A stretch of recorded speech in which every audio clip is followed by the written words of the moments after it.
giant stands, a mech with heavy pants commands, each step a quake, a thunderous might, eyes aglow in the endless night. A taint beneath, dark and vast, power fierce, shadows cast, a mighty taint beneath its core, a warrior spirit, ancient lore. Welcome Tainted, a lace-up tunic or medieval hoodie. Welcome Tainted, let's talk about color, or should we? Welcome Tainted, thinking outside the blocks. Welcome Tainted, thanks for joining us, you rock!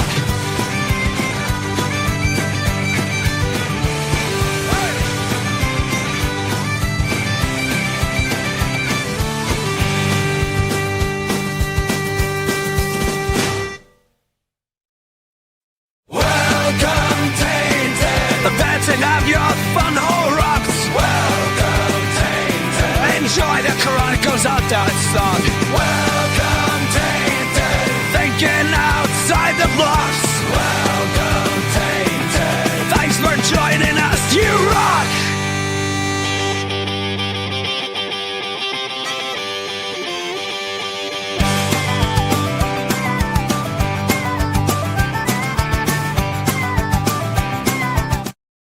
Good evening, and thank you for joining us for Think Outside the Blocks, your official weekly Brickworld live stream. We talk to you about thinking outside the perceived rigidity of the Lego medium, but also thinking outside of your creative mental blocks. I, of course, am one of your hosts, Mark Larson, Chief Brick Officer of Brickworld, and this guy over here, the guy on my left, everybody's favorite host, Mr. Ben Hauger. Down here, everybody's favorite Brick Dad, Brick Dad Builds. Chris Meeker, how you doing tonight, sir? And then down there, it'd be down here, it'd be everybody's favorite 6'7", VMAC Attack. We're all here to get started tonight. Let's start with you, Z Cerberus, sir. How you doing this week?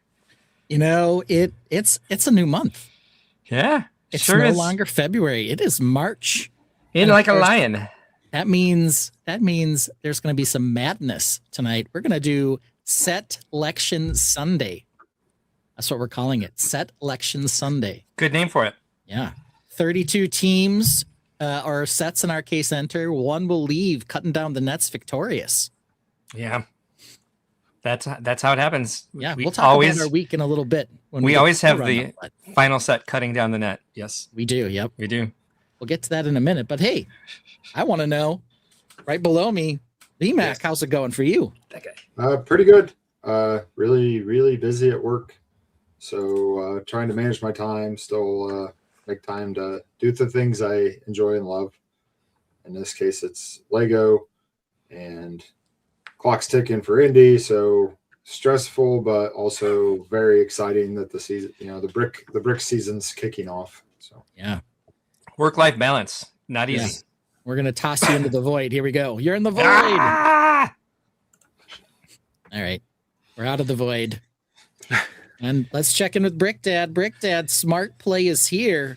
How you feeling tonight? It is. I'm feeling really good. I got out there and grabbed a full set, so I have everything that we can discuss over the next week or so of what they gave us, what it entails, as well as I got an invite to watch the Lego live stream with the designers today. Oh, nice. From Lego themselves while they were doing a premiere at one of the Lego London stores. Cool. To talk about the release and some of the things that it does and things that haven't been talked about yet. So there's some more stuff that we have coming, and so there's a lot of stuff going on. I'm excited. I'm happy about it. So the Leicester Square store or somewhere else?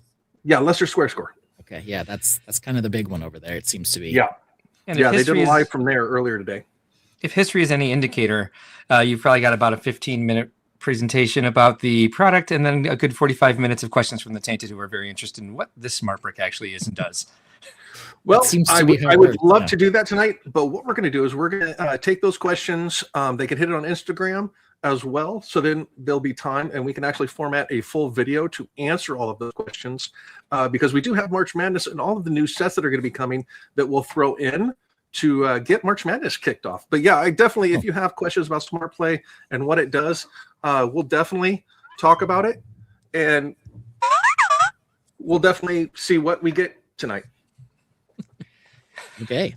Nice little preview there. Little sound effect there. Why not? See how the Tainted are doing tonight. We've got Rob Claxon here. Yes, sir. Sean and his offspring is here this evening. Says hello, hello. For once, I'm not putting my kids to bed during the live stream. Instead, I'm wandering good old O'Hare Airport while United changes my gate and times. Ooh, well, hopefully we can keep you entertained while that's going on. Odele Dorado is here. Thanks for joining us tonight. Al Goff channel member is here. Says, hey, Tainted and crew. Quarterback Jay is here. Good to see you tonight. Super Cabra is in the house. That is Josh and Lindsay, of course. Mohawk and Supa. To the Brickworld staff. They're managing our interactives. Brick Dad gave himself an awesome title this week, by the way. Falco Rich is here. Thanks for joining us tonight. Reed is here from Friday Night Bricks. Hello, Reed. Thanks for joining us. Odele Dorado says, is Brick Dad's dinner on time tonight? It is. It's in the belly already, so we're good. Yes. Same. Yeah. Al Goff says, I try to get on Lego to get Smart Play. My account won't open. Okay. They've been a little annoying with their transitioning this and transitioning that. And I asked them 1,000 times through the community team to merge all of my accounts. I got an email last week that was like, we're going to merge your accounts if you like it or not. I'm like, I've been asking this for like years. Falco Rich said, I played with some of the Smart Play sets at the Lego store today. They are pretty cool. Joseph is here. Thanks for joining us tonight. And let's see, Andrew, R90, R6D, is that your droid designation? Says, looking forward to Brickworld Indianapolis. As are we. Looking forward to seeing you there. Do I know you already, or are you new this year? Because by this, I don't necessarily immediately recognize you. Yeah, well, who would? That guy that looks like he's from the 1700s. Right? Guy named Andrew, probably, but who knows for sure? With the droid designation question mark? Maybe. You want to know what we're talking about this fine evening? Oh, I do. All right, here we go. Today's show is brought to you by S for lots of reasons. We're going to talk Science Star and spouse celebrations. Yes, I know that's not how you spell celebrations, but our letter is S. I'm going to be fine with that. Yeah. We're going to do some shout outs. Then we're going to talk souped up flexagons and swimming in the sea. And it also looks like VMAX got something to show us on his super mech. Good. I don't know, Brick Dad, you have anything for MOCs this week? I don't have MOCs this week because I've been so wound up with the Smart Play. All right. So we'll talk someone else's MOC. Maybe, I hope. I don't know. Probably. We will. We'll talk. There's no stupid news, so we'll talk a little Smart Brick. We'll give Brick Dad a little bit of time there, but most of it's going to be a dedicated video. But some impressions and everything since he got a whole thing. Be reserved. I'll be reserved. So. Then we're going to do some silliness from Mark. He's got something called Before and After. We'll see how fun that is. I bet there'll be some chuckles involved in that. Then we're going to do Set Election Sunday. Everybody should know at this point what Set Election Sunday is. It's March Madness, March Release Madness. In our case, it's the one time a year when we get the rock music playing in the background. Here it is. Yeah, we roll with the rock music, and today we're going to reveal the bracket. 32 sets. There were more than 32 released. There's maybe some controversy already because there are 3 sets in there that actually were released in February. I don't know. Then we'll do spinning plates. We call those sets pokey cheaters. Yeah, pokey cheaters. Delicate balance. That sounds like a close call. And then spring break and Indianapolis next week. Show must go on. We're not sure what's going to happen. Hey, guess what? Indianapolis is not next week. It's in 2 weeks. So I will be here this coming Sunday. That'll work great. Yeah. I won't be. Didn't know what I was talking about on Friday. Right. I was off by a week. So this will be Andrew's first indie. And Andrew says that YouTube made him choose that name. Well, it's very controlling of YouTube. Sean's offspring says Mark letting celebration slide because he's afraid he's being trolled again. You're not wrong. Well, we'll do spouse celebrations first, then we'll do Science Star second, because it is both Matt Husband's birthday week /end, and Z's spouse's birthday will be tomorrow. As we've discovered, Mark and I are both Scorpios, and the two of them are born within a few days of each other, and they're a pair of Pisces. Yep. That says a lot. Well, they say the best match for a Scorpio is a Pisces. I guess so. I don't know. So yeah, tomorrow we'll be doing our daughter's first volleyball game, and my wife's got like bell choir and all kinds of other nonsense that she wouldn't necessarily want to do on her birthday, but she'll do it. I happen to know that Matt husband was not feeling very well for his birthday. So what do you got on that, Mark? Matt has COVID, so we canceled all the birthday celebration plans, and he has the foggiest of brains right now. He knows, Sunday I'm usually like panic building for the stream, and so he just kept asking things today. The last one was he did take Orion to the park today, just now, which I'm very grateful for. And I'm like, where has he been for so long? And he took Orion to the grocery store with him, so he picked up some groceries as well. But the last thing he asked before he's leaving, I'm watching a video and I'm trying to build. And I just hear him talking upstairs. I'm like, he must be talking to me. So I'm like, what do you want? He's like, is it cold outside? Jesus. Open the door. Yeah. So I just wanted to know if I needed a scarf. And I'm like, Check your take app. it with you and put it in your pocket. Yeah. Check your app. And after you step outside, you don't have to leave. You can go back inside and get a scarf if you really need one. Yeah, it's weird how that works. I'm already 3 steps down the sidewalk. Yeah. I can't go back now. Super Cabra informs us that her birthday Oh, is the nice. 5th, and Mohawk is a Scorpio. See? Well, there we go. Some more. There's truth in astrology. Yeah. We're This in proves it. 3 times. I don't know what to say. That's where we are. Definitely proves it. And then for mine, Science Star, I told Mark this on Friday. Reed, we were this close to jumping on your stream until like 5 other people flooded in. And we're like, no. So we decided we would hold off and do our own stream so we didn't clog up, with 9. There would have been like 9 people on at once. That would have been insane. So I told Mark this story that last week on Wednesday, my daughter had a project at the science fair. And at the science fair at her school, you can do either the regular old science fair or you can enter the competitive science fair. But they won't let you enter the competitive science fair until 5th grade, and she's only a 4th grader. But I had to take Miles to confirmation, and I got a message, a video showing that my wife recorded that even though she was too young and didn't enter the competitive science fair, she won 2nd place. So they basically said, hey, we really liked your project. She did all of the work with her friend. There were 2 of them together. Nothing. They didn't get any help from their parents.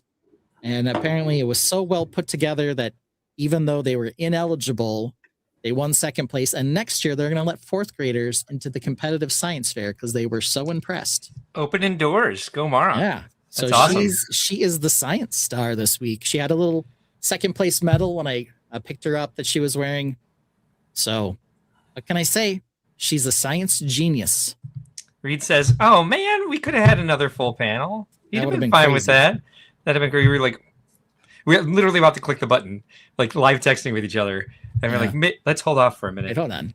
Now there's 2 more people in there, and we're like, oh, that would be packed. And then Andrew will be bringing the Old North Church with the 2 lanterns in the steeple. Nice. And Algoff says, has that been on the internet? If so, I think I've seen it. What's that? Has what been on the internet? Church with the 2 staples? Oh, Or okay. I think that's from a while ago. I think he's talking about Friday night. Smoky Smokes is here. Yeah. Oh, yeah. You were here for part of it. Al, I do remember you showing up at some point on Friday. And of course, if nothing else, that's a reason to do this. Like and subscribe. Because sometimes random stuff happens like that where we're just like, hey, we're going to go live for, just the heck of it. Just for 5.5 hours, just randomly. Yeah, Hoarder, indeed. Hoarder is here. Smokey is here. Glad to have you guys here tonight. Thanks for joining us. Yeah. And everyone just knows your name. Though technically speaking, in fairness, you're the only one who actually has your actual name on the screen. That's true. So there is that. All right. So anybody else have anything fun to talk about for their week before we move on to doing some shout outs? Doesn't look like it. All right, Mark. Second topic, shout outs. And I know you have this all saved in like one magic folder, so you can just pull them all up. It's so nice. Can't even tell you. Yeah. Yeah. So here it is. Let's send out some gratitude. Shout outs to the people that we love. We've got Reed up first. We got Friday Night Bricks. Sometimes you can see Ben and I co-host the stream. If you're into just hanging out and building on a Friday evening, check out Reed Friday Night Bricks on YouTube. He's got 408 episodes now. ACOB on YouTube, a couple of Brickheads. They are Thursday evenings at 8 p.m. Central. By the way, Friday Night Bricks is Friday evenings at 7 p.m. Central. Thursday evenings at 8 p.m. Central. You can catch ACOB, a couple of Brickheads. They are huge Lego fans, huge Brickworld fans. Mark, I want to know, are we feuding with them right now? Yes. Okay. Brickworld Blood Feud. These jackasses suggest. I told them that they could do a little bit better going in depth about the how silly the lifestyle shots were. They're kind of amateurs at it, and they laughed at me. Yeah, they were like, "Oh, Mark, we've been doing this for a long time." I was like, "Oh, you're not even mentioning the void." He said, "You didn't even use the word accoutrement. Like you guys suck." And it's How much is that dog in the window? It's not a doggy; it's an axolotl. It was a salamander. Could be both. Anyway, check them out. Even though they're overrated when it comes to their ability to make fun of lifestyle shots. Great guys, especially if you're into Star Wars Legos. But they do discuss all Lego products. Same with Cool Han Luke Bricks. I always say he's at 3 p.m. Central. He was at 1 p.m. Central today, so I think I've been wrong about that. He ends at about 3 p.m. Central. But also, like ACOB, they focus a lot on Star Wars, but they are also they also talk about every Lego product line that comes out. They just came back from Bricktastic, and they had a recap today of Bricktastic on their show. Check them out. Give them a follow, please. Good friends of the show. Brick Babe, of course, she's usually on the show as one of the panelists. She's not feeling well this evening, so she may hop in and hop out. But either way, we do love her, and she's not only on Instagram. Not only on what's this called? YouTube. She's also on Instagram and TikTok, and she goes live several times a week on several different shows. So give her a follow. She's a lot of fun. VMAC Attack on the panel as well. Does some really fun Lego animations. 428 subscribers still. We're trying to get him up to 1,000 by the end of the night. So stop by VMAC Attack on YouTube. Give him a follow. You won't regret it.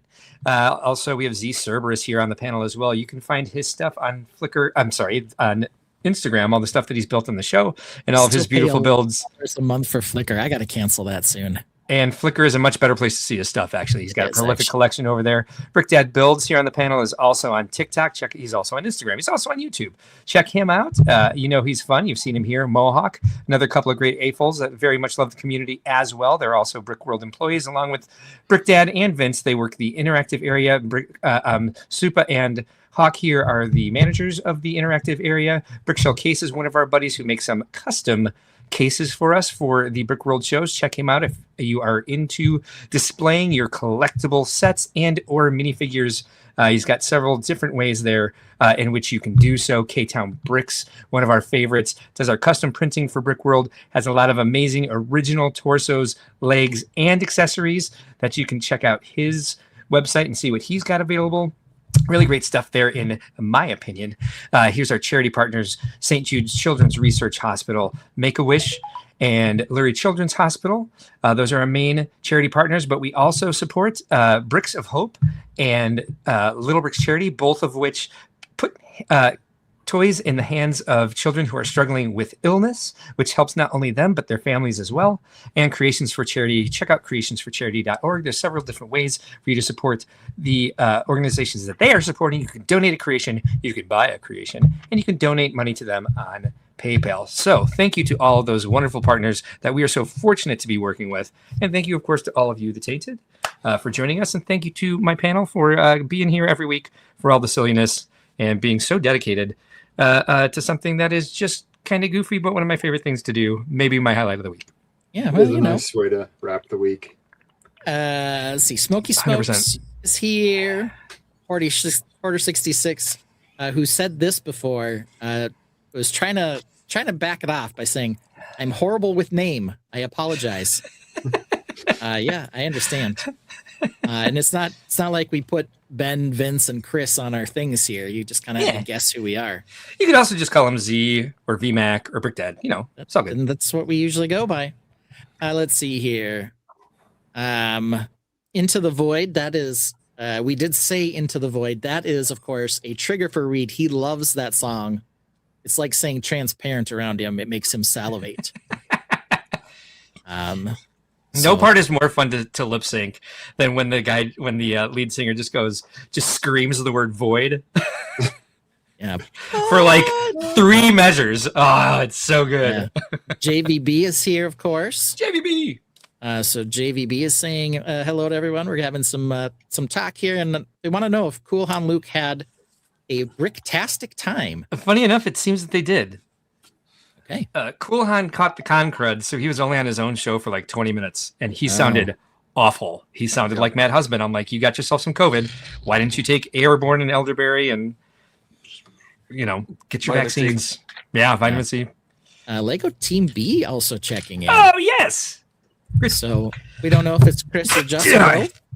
But here they are. They're giving us a smiley face, a heart, and a couple of B's. They say, if we don't do colors with the British/Australian spelling, who needs names? I don't know. So that's who we have today. Pretty good global constituency here. Yeah. And we don't even have Emily asking us for a song yet. So Yet is the operative word there. So we're getting there. All right. What do we have next? Super flexagons and swimming in the sea. I don't know if you're going to show your flexagon today, Mark.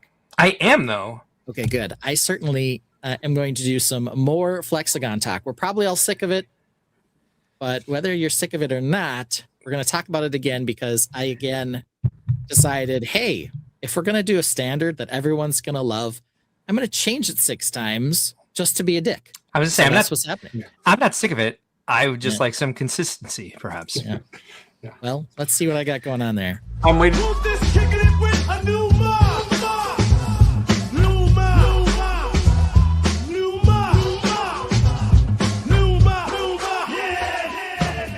we get a chunky match?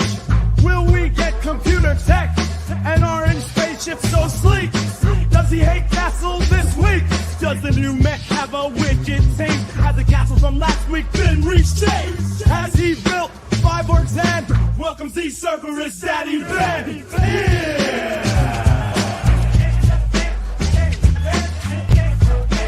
Choke the 5-bit!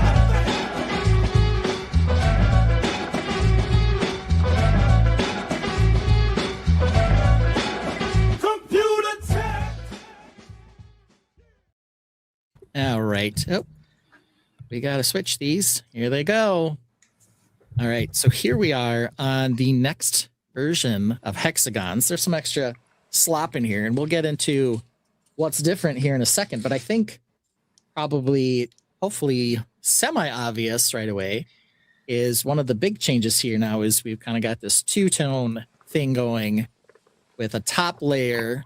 So that when they match up, it looks more consistent, but we still have the bottom layer retained for like a base. And now they are sexagons because that is awesome. I love that. Look at that. Yeah, that's nice. Out of the tar pits. Out of the tar pit we are. So here they are. They are a little bit bigger than the old ones. We got a super chat. Look at this thing. We got a $10 super chat from Reed. Thank you so much. Says, how can anyone get sick of Z Cerberus? Into the void. Well, unless he's trolling your show. Yeah, so I would say that's probably the biggest super chat we've ever received. Yeah, and much appreciated, Reed. And I know this song. Go ahead. Yeah, we will definitely play Into the Void for you, Reed. You deserve it after that one. You want to hear it right now? Because I was going to hit the button. Maybe in a minute. Okay, perfect. We'll play it between songs then, or between MOCs. Because that also VMAC wrote that, and that inspired Reed to start creating his own music for his show, and he's having a great time with it. I'll tell you that much. I appreciate here, Ben, that the you've got the rounded edges above the flexagon side, and that you've got some wedge plates sticking out over. Oh, those are tri-leaves. Sorry, they look like wedge plates. Tri-leaves. Yep. Yeah, it's cool. It covers a little bit of that gap there. I like that. Yep, that's kind of the idea there, and kind of the big thing is we started off with this. This was our old hex standard. Brick Dynasty is here too. These were based on having 8 cheese wedges per side. After we talked about it, there was a math superior option, which was to have 9 cheese slopes per side. And so that particular standard is what I was moving to. So 1.0 is the 8 per side. 2.0 is the 9 per side. Love that too, and JBB. I guess 2.5 maybe we'll call this version with the two-tone. Yeah, love. Now, that's significantly thicker, or is it's too tall, or is it the same thickness? Same exact thickness. It's Just just split because color. of the two-tone, you kind of lose that. And I don't know, some people might prefer having the thicker looking border around it. So, you can still do this. There's nothing wrong. Depending with on what the MOC is, it could definitely be beneficial to have a monotone base, depending on what you're building. But depending, like for the medieval side of it, I love seeing the multicolor.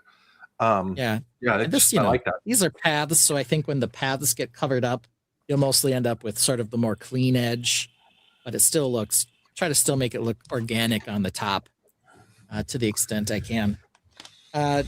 Moving over to this, though, caused a couple of interesting issues. One being, of course, that this very bottom row, and this one I have to finish, now has to be built snot sideways in order to keep the two-tone look all the way around.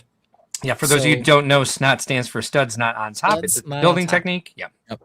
So you have to do that in order to have this be one brick thick.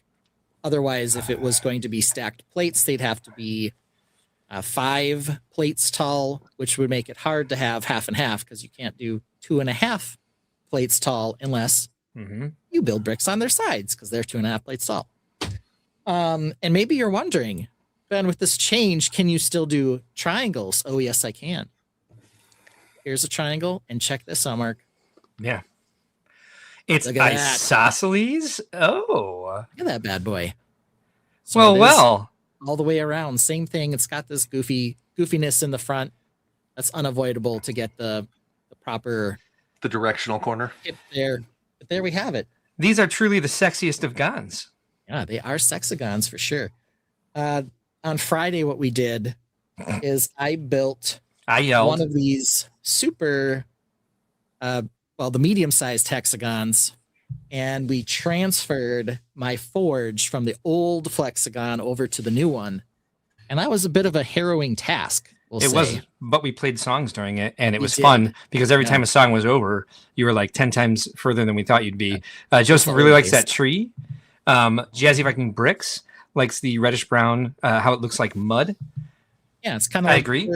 And when I get over, so the other issue is I'll probably have to convert this one over to the new style hexagons, the Lioness Manor here.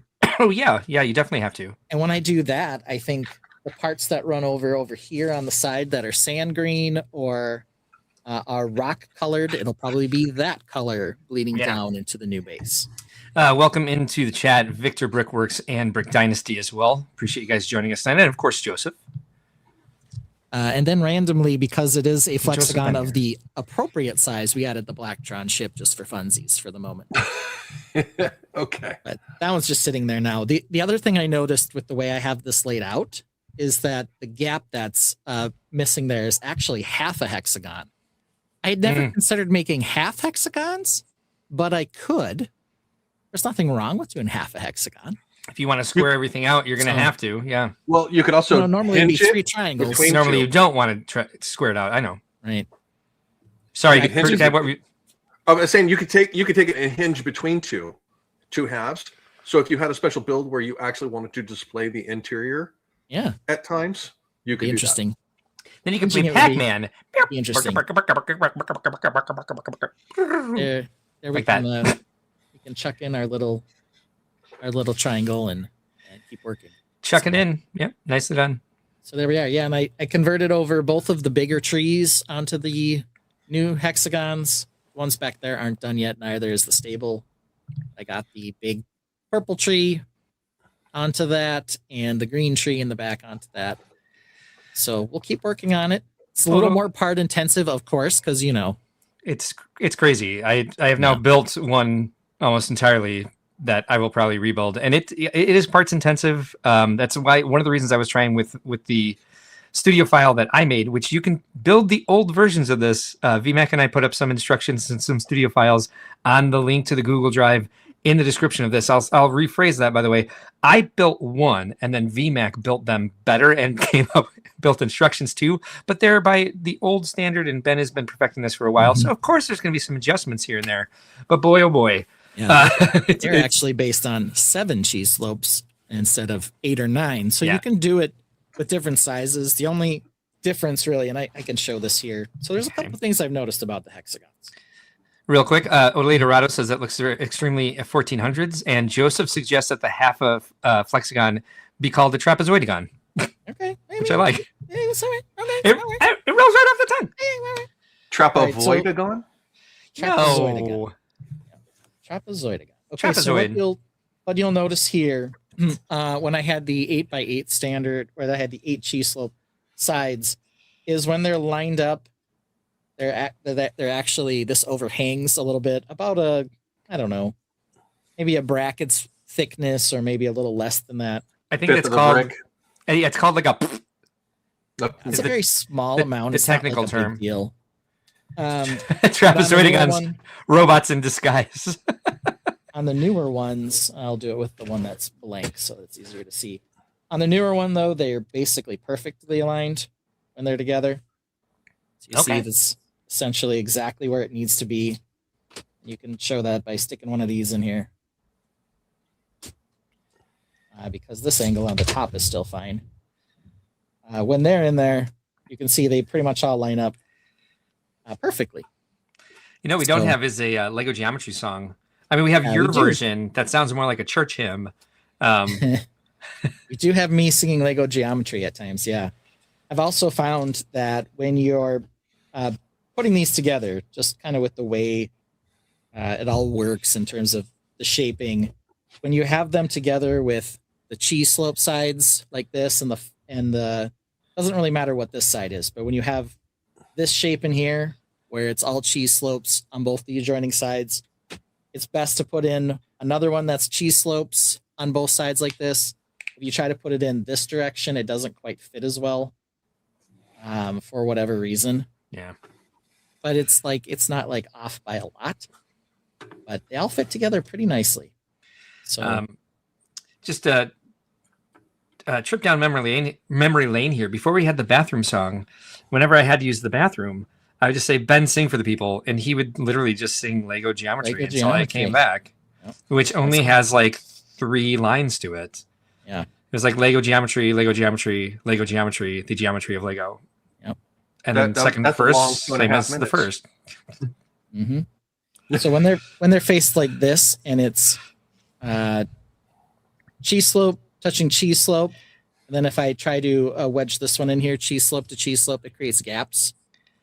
So it only really works well if it's then flat side and one cheese slope side. And I don't know why. Can't quite figure it out.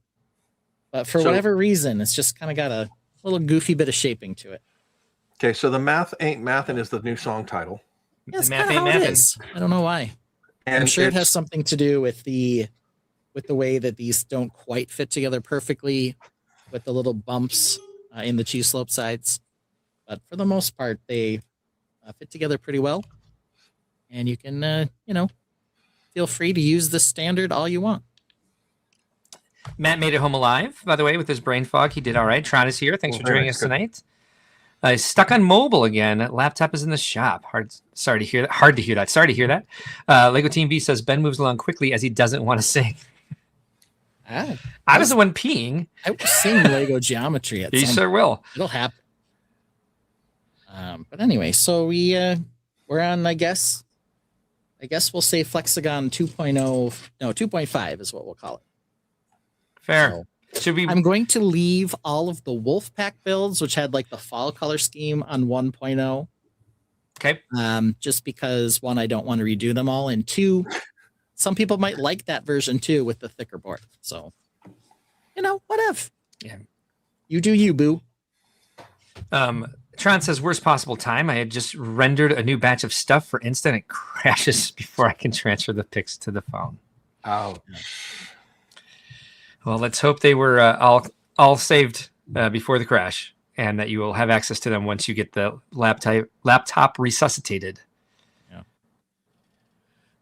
All right. So that's what I did. And if you want to see the transfer from the old hex to the new hex, catch that Friday night stream.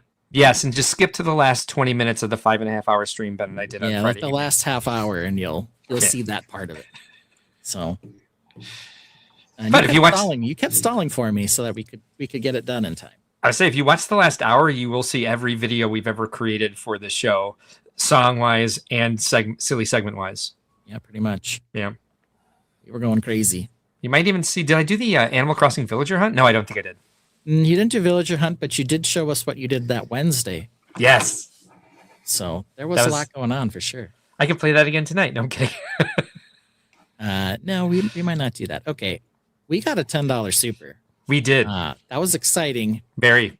And of course, this song has absolutely blown Reed's mind. It's an absolute banger. Vince is the subject of my favorite song, and he's produced two of our other favorite songs, including this one. Here we go, Into the Void.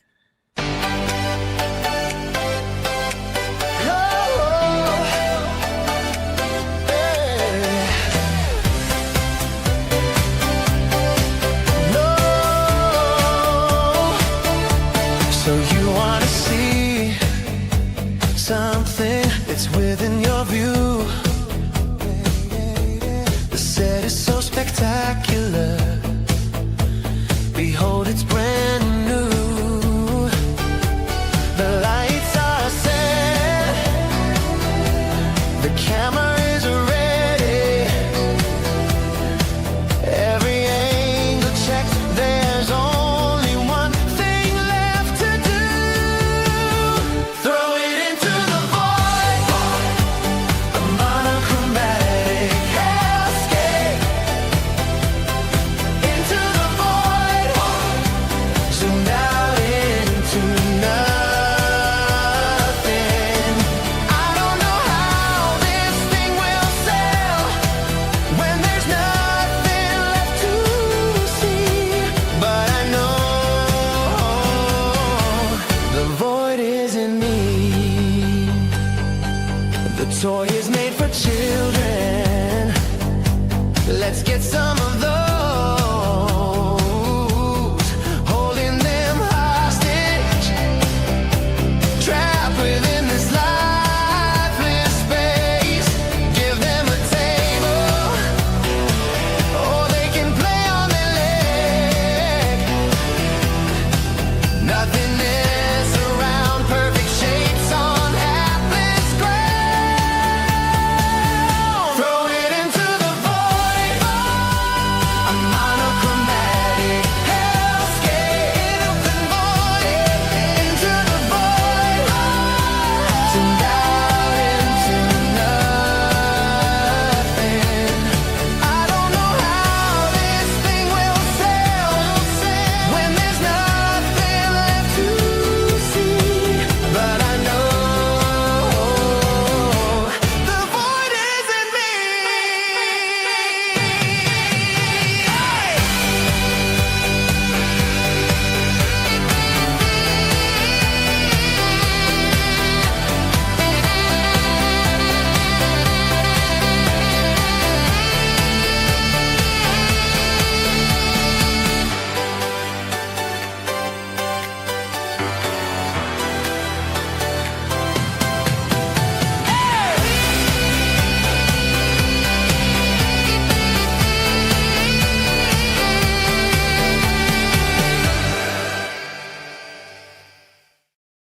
Dark Dynasty asks, how come there's no playlist of top B music yet? There happens to be. It might be 6 months old at this point. But there was a night where I was just like, I'm just going to go live. I'm not going to put myself on camera. I'm just going to play every song, every video we have in our media assets folder. So you can find that out there. It doesn't have our newest songs, which are probably our best bangers. But it is something that we need to make the Emily stream. So people can hear all these songs. And Vince and I, perhaps we'll make a Spotify list and get it out there, because I believe that is something we can do. MLODs. MLODs. Tron says, yep, my new stuff is in the void at the moment. And let's see. Sad but funny at the same time. Reed says, I am tapping my feet to the song every time, and it almost needs a synchronized dance too. Yeah, if you can come up with a line dance for the void, you could teach us at Brickworld Chicago. It's a single line, but yes. Just a race stand. Hokey pokey, but to that. Yeah. You can't stop turning yourself around because you don't know where you started. Right. E Platypus Unum says Hexabots wage their battle to destroy the evil forces of Deceptitrons. Nice. Yeah, we're getting into the lore of Flexagons here. Nothing more exciting than that. Well, they've already transformed But multiple times. So I'm not the only one. We've got two other people in the Tainted here who have built some hexagons, and let's take a look at a mega colossagon that Mark is working on. But before Mark can start, we got to get our Latin dance on. So here we go.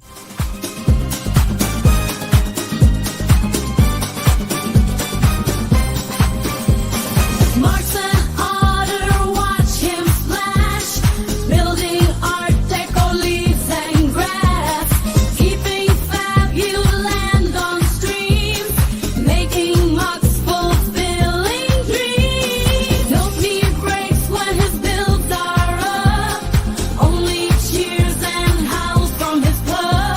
So let's get pumped for the Scorpio. Mark's creations are on the show.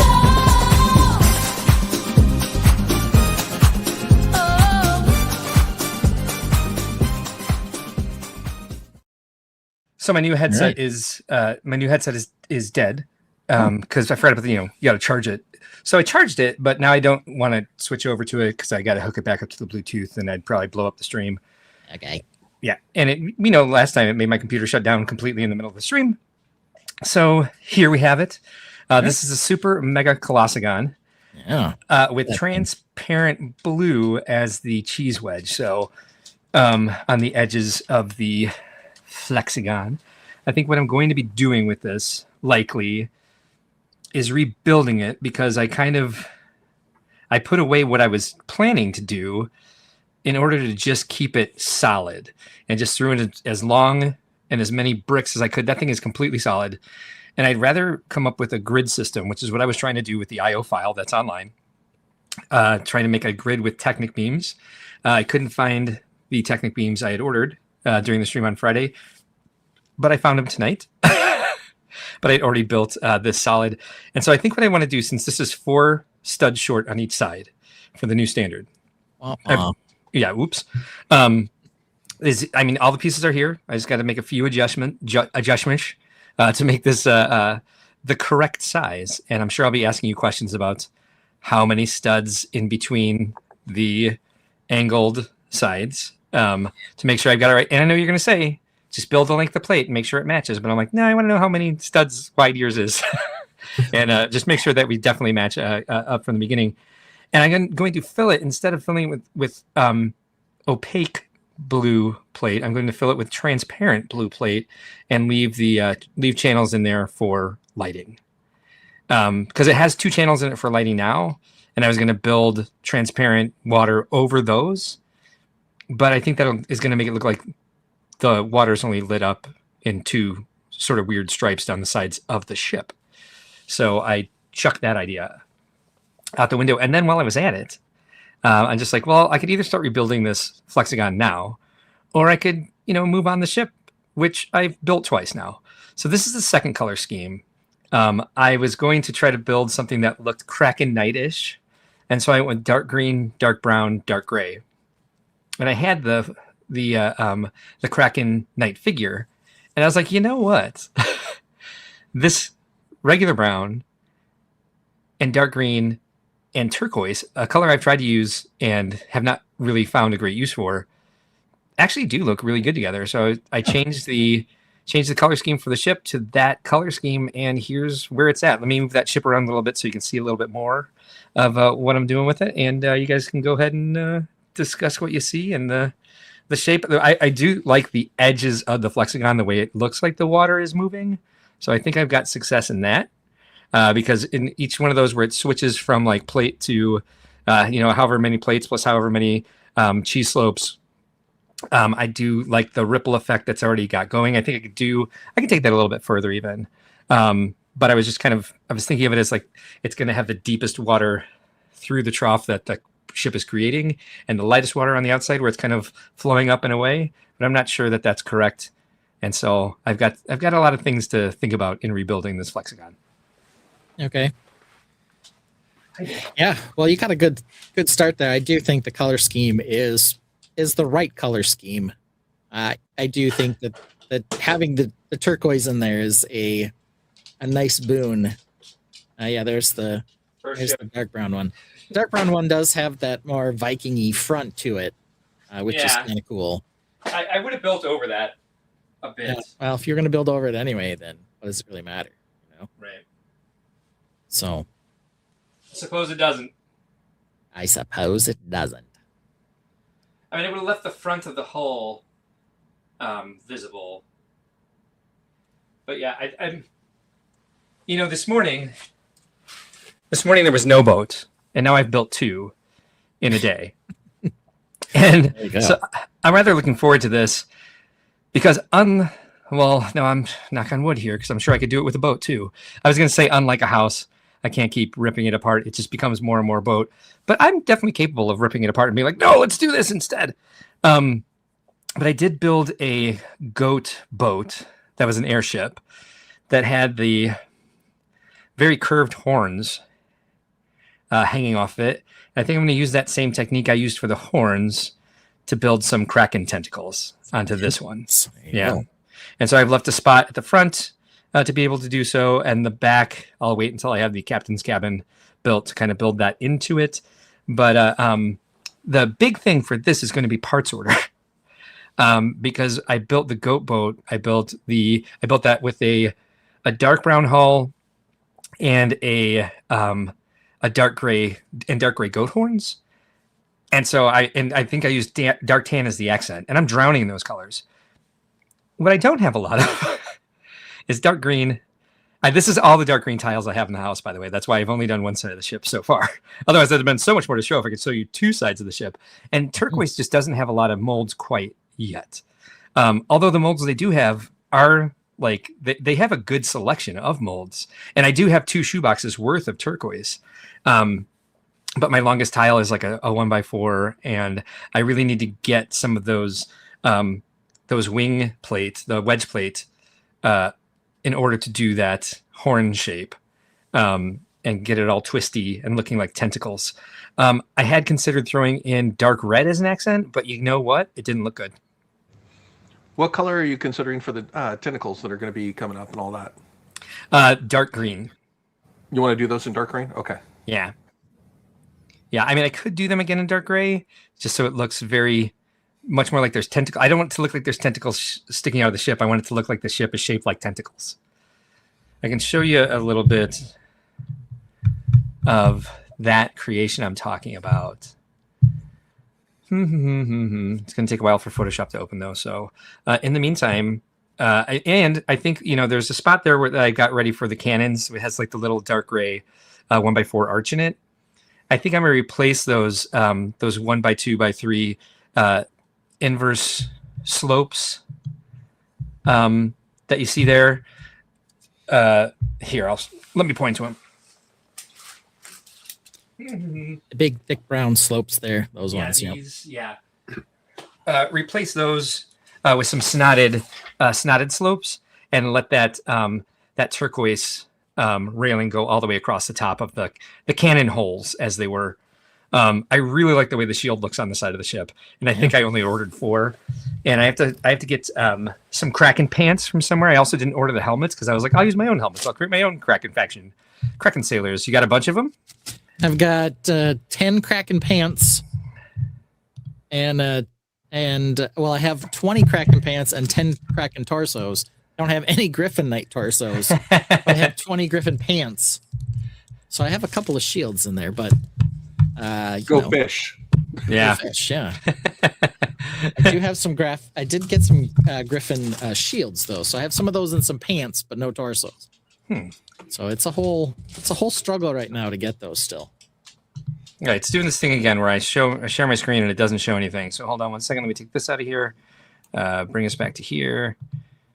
Share the screen. A layer. Share this window. Nope. Okay, hold on. Because it gives me 2 buttons. I think maybe I'm just hitting the wrong one, but where are there 2? Allow. Share this window. My Brickworld build will actually have a Kraken Knight being arrested. Yeah, it's nothing. Well, that doesn't help anything. Deserved it. Here's a Griffin Knight. I have 1 Griffin Knight. Actually, I have 4 Griffin Knights. I should be honest.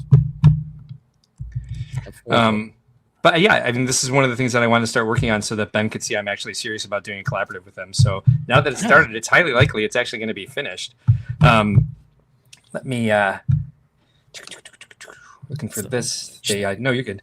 While I get this into the slideshow, working on this at the same time. That way I can actually show it. New slide. Oh, come on. Just one moment, everybody. I know this is fascinating live streaming. If you're bored, you can always hit the like button or even subscribe to us while I work with small technical difficulties. We're DSC 2020. Yeah, interesting. And it's funny because I made this during the pandemic. Let's see. Stop sharing. Slideshow. And we're almost there. It's okay. I'm just mathing over here in my head. Hit that like button. Yeah. You're laughing, Unibricks, but I don't know why you're laughing. I think that's a good idea. There it is. There's you. So here's what I'm talking about here. These horns. I would prefer to do the this dark gray part and it would not look. I know much better techniques to make this curve now. This was kind of the same technique, just a little bit thinner using the wood, but I would turn this into kind of a tentacly thing at the front to the tentacles in the back, so it looks like it's wrapping around the ship. And then the bow sprite would probably be like a kraken head. We'll see if that works. But the dark gray part here would be dark green, and then this dark tan part would be the turquoise, because I have that piece. I have a lot of that piece in turquoise for some reason. Okay. Yeah, and I'd probably run just like something that looks somewhat wooden across the top and see if that's good. But there will be no balloons on the Kraken ship. So, Shoot. Can I have a color suggestion? yes, you absolutely can. Please. So I love the dark green on the outside, but instead of doing like rings of turquoise like the ram horn was, Yeah. you do the turquoise on like what would be the underside up against the ship, like as like suckers or something. Like from the top and bottom, you just use that 4 long curved. Yeah. Like, 2 brick high. Oh, that's happening. You know what else I have? Hold on. It's okay, dude. Stay there. Stay there. She's like, oh no, he's moving towards the Lego. Do I run? I gotta get out of here. That piece. Yeah, that would work great. I'm so excited about this piece. Oh yeah, and you got lots of them. I got a whole bag of them. Mm-hmm. Yeah, that'd be cool. That'd be cool somewhere. I got a decoration in mind for back here that I think I'm gonna put this in the center with the with then the shield at the center of that. I think that looks really hot. I think that's the new hotness, as it were. Is that round? That was more of my hairy shoulder than anything, but yeah, I like the idea that I like the tentacle sucker idea, and it is reminiscent of that. So I'm sorry if it was hard to hear me. I forgot that I didn't have the right headset on. I was like blah blah blah blah blah blah blah blah. We could hear you enough. We knew what you were saying. Perfect. Good. Thanks, guys. Appreciate the support. So yeah, so I've got a Griffin ship. You're gonna have a Kraken ship. We just need 2 super Colossa Hexa Magigons, and then maybe like a little port or something. I don't know. Oh, a little port would be nice. Yeah. Yeah, let's just build a little port too. I just made a time. What's that? Yeah. And space. We got tons of space in this world. Man. Yeah. Oh What's that? my goodness. Get Cooped is here. What's up, Get Cooped? Good to see you tonight. It's been a while since we've seen the Coopster. Thank you, Uni. Appreciate the noise from Tron. Ole Dorado says, Mark, you're a master ship constructor. Oh, thank you. I use a lot of little tricks over and over again, to be honest. So I always start with the brick built hull, and then I use the 1x2x2 snot bricks to create an actual hull on it. So like the brick built hull is just a base, and then I just kind of build like almost like a shell around it that is an actual ship without having to build a curve underneath it. So I kind of cheat every time I've built a ship. I've kind of gone with the same thing, with the glaring exception of me building an entire ship out of 1x2 transparent plate, which I'm sure Reed appreciates. Yeah, that was the year that Mark won Brickworld Master. It was. That is the year I won Brickworld Master. That is true. Yes, the fire ship, as it were. Yeah. That was a fun one. That's what I made my Gujic. Hoarder says some colors are so hard to amass a good collection of. You have to just always buy them and save them up until eventually you can use them all in a build, which is what I've been doing with turquoise. And I just keep looking at those 2 shoe boxes like I'm just such a glutton. I'm just like, why do I keep buying these? I'm never going to use them. And then today I was like, I'm using them. Look at me. It's happening. Today was the day. I mean, that color was See? great. It's I'm very happy with it. And it all came from the Kraken color scheme. So just like that clued me. It's a cool color scheme. Because in my head, it was like sand green and dark green. And then I picked it up and I was like, oh, that is turquoise. Mm-hmm. Like, well, that's interesting. And that shield looks so cool with the dark green and the turquoise ring around it. So yeah, I'm really, really happy with the color scheme. And there's like a light, the spring yellowish green or something is the actual, like the paint for the Kraken. So I wouldn't be surprised if you saw me sneak some of that in there. Where is that? I have a pin of that somewhere. Yeah, that is. I think that is that spring yellowish green color. An interesting fact: if you're looking for I the have a big Kraken old Knights on Pick-a-Brick, and you want to try to find them under the color blue, they are not. They're under the color green. So if you're trying to narrow it down, the turquoise color, even though it's something bluish something, it's bluish green is the official Lego name. So look in the greens to find it. Ooh, it's very vibrant. That's why I said accent. Yeah, Hey, wow, this thing slides all over the place. look at that. It's almost Oh, like wow, a ship yeah. on water. General Tron says, while I'm more of a Griffin fan, the Kraken colors are extremely good. Yeah, the Griffin Knight colors are dark red, silver, and gold. So when I did mine, and I guess kind of white for the Griffin itself. So when I did my my Griffin ship, it's mostly reddish brown, and then the colors are dark red and white. And mine doesn't have a bunch of shields on it right now, though I did get some shields in finally. So there might be some redecoration that needs to happen for that. So I built mine as a traditional medieval ship type called a cog, and Mark's going a little more modern with cannons on his. They Or don't the have to be cannons. Liberty ship or maybe, whatever. Yeah, maybe that's just where they pee. Maybe Yeah, if you don't knows? have cannons on them, I don't have to use cannons. it's up to you. I don't care. I like that spring yellowish green as like a very light accent. Yeah, so I don't use too Definitely much. beats the heck out of white. Yes, which I probably would not. There probably won't be one single white piece on this entire build. Take that white. Yeah, or gold. Yeah. Oh no, you will put at least one gold piece on there. I think so. Which one? It's probably going to be a gold frog. Ooh, perhaps, or the curly Q thing, Oh yes. Yeah. the S-shaped sort of decorative. Yep. the other Filigree. crowbar. The other crowbar. Yes, the other crowbar. Anyone hitting up the Horse Knight or Snake Knights? I have some of the Snake Knight shield. I also got some Horse Knight shields because my Smooth castle is Horse Knights, which I have now taken off the table so I could begin the hexagoning, if that's a real phrase. So I have used some Horse Knights, and I do have a few Snake Knight shields. I also got some of the Friends Unicorn shields. I think the verb for hexagoning should be flexing. Flexin'. All right. Yeah, you're gonna be flexing. I'm going to be flexing. I don't know where I put Flex. the unicorn shields, but I also got some unicorn shields. See, man, we discussed Gold on the that back. way back when that first came out in the comic book shop, and you're like, "No, I don't need that." I'm thinking I only got 10 of them. Oh, There's okay, somewhere. only 10. Yeah, that definitely Yeah, makes all the 10. difference. So, yeah, they're down on the floor underneath the box, next to the other box, under that box. That is probably accurate. Yep. You did describe where they likely are. Well, anyway, so Mark, that's what you've been building. That is what I've been building. I did stuff. You know what's exciting for me? What's that? I know that Vince has something built, and that means we get to play any walk-up song we want for him. And we're going to play my favorite one because I love it so much.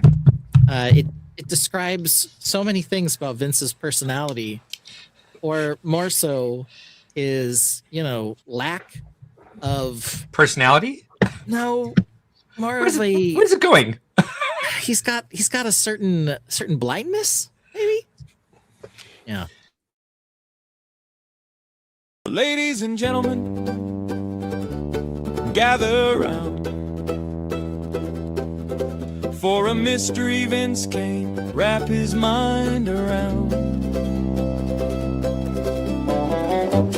Vince sees an axolotl, says that's a salamander, right? Cute little salamander, confident in his 6'7" might. Feathered gills, goofy grin, living fully aquatic. Vince says, same thing, bro, and that's where it gets problematic. He's got axolotl blindness. Oh no, here we go.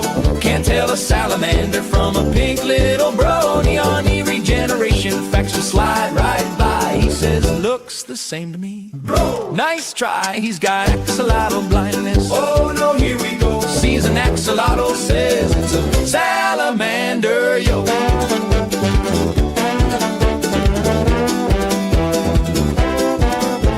Show him a salamander crawling out on land. Show him an axolotl in an ocean wonderland. One is dry, one is moist, but you're giving him the choice. Vince knows with blind belief they're clearly the same as far as he can see. We tried diagrams, charts, even zoology links, and he nods like he gets it, but we know what he's thinking.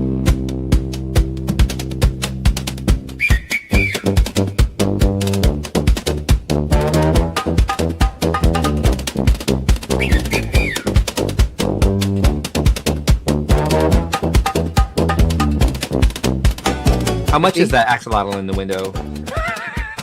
I do hope he's for sale. Is that what's on the skateboard as well? Another axolotl? No, that's a salamander. Salamander. I love that VMAX Attack has like axolotl blindness. What's the difference between this and that salamander with Olaf? He's got axolotl blindness. Oh no, here we go. Can't tell a salamander from a pink little bro. Neoteny regeneration facts just slide right by. He says, looks the same to me. Bro, nice try. He's got axolotl blindness. Oh no, here we go. Sees an axolotl, says it's a salamander, yo.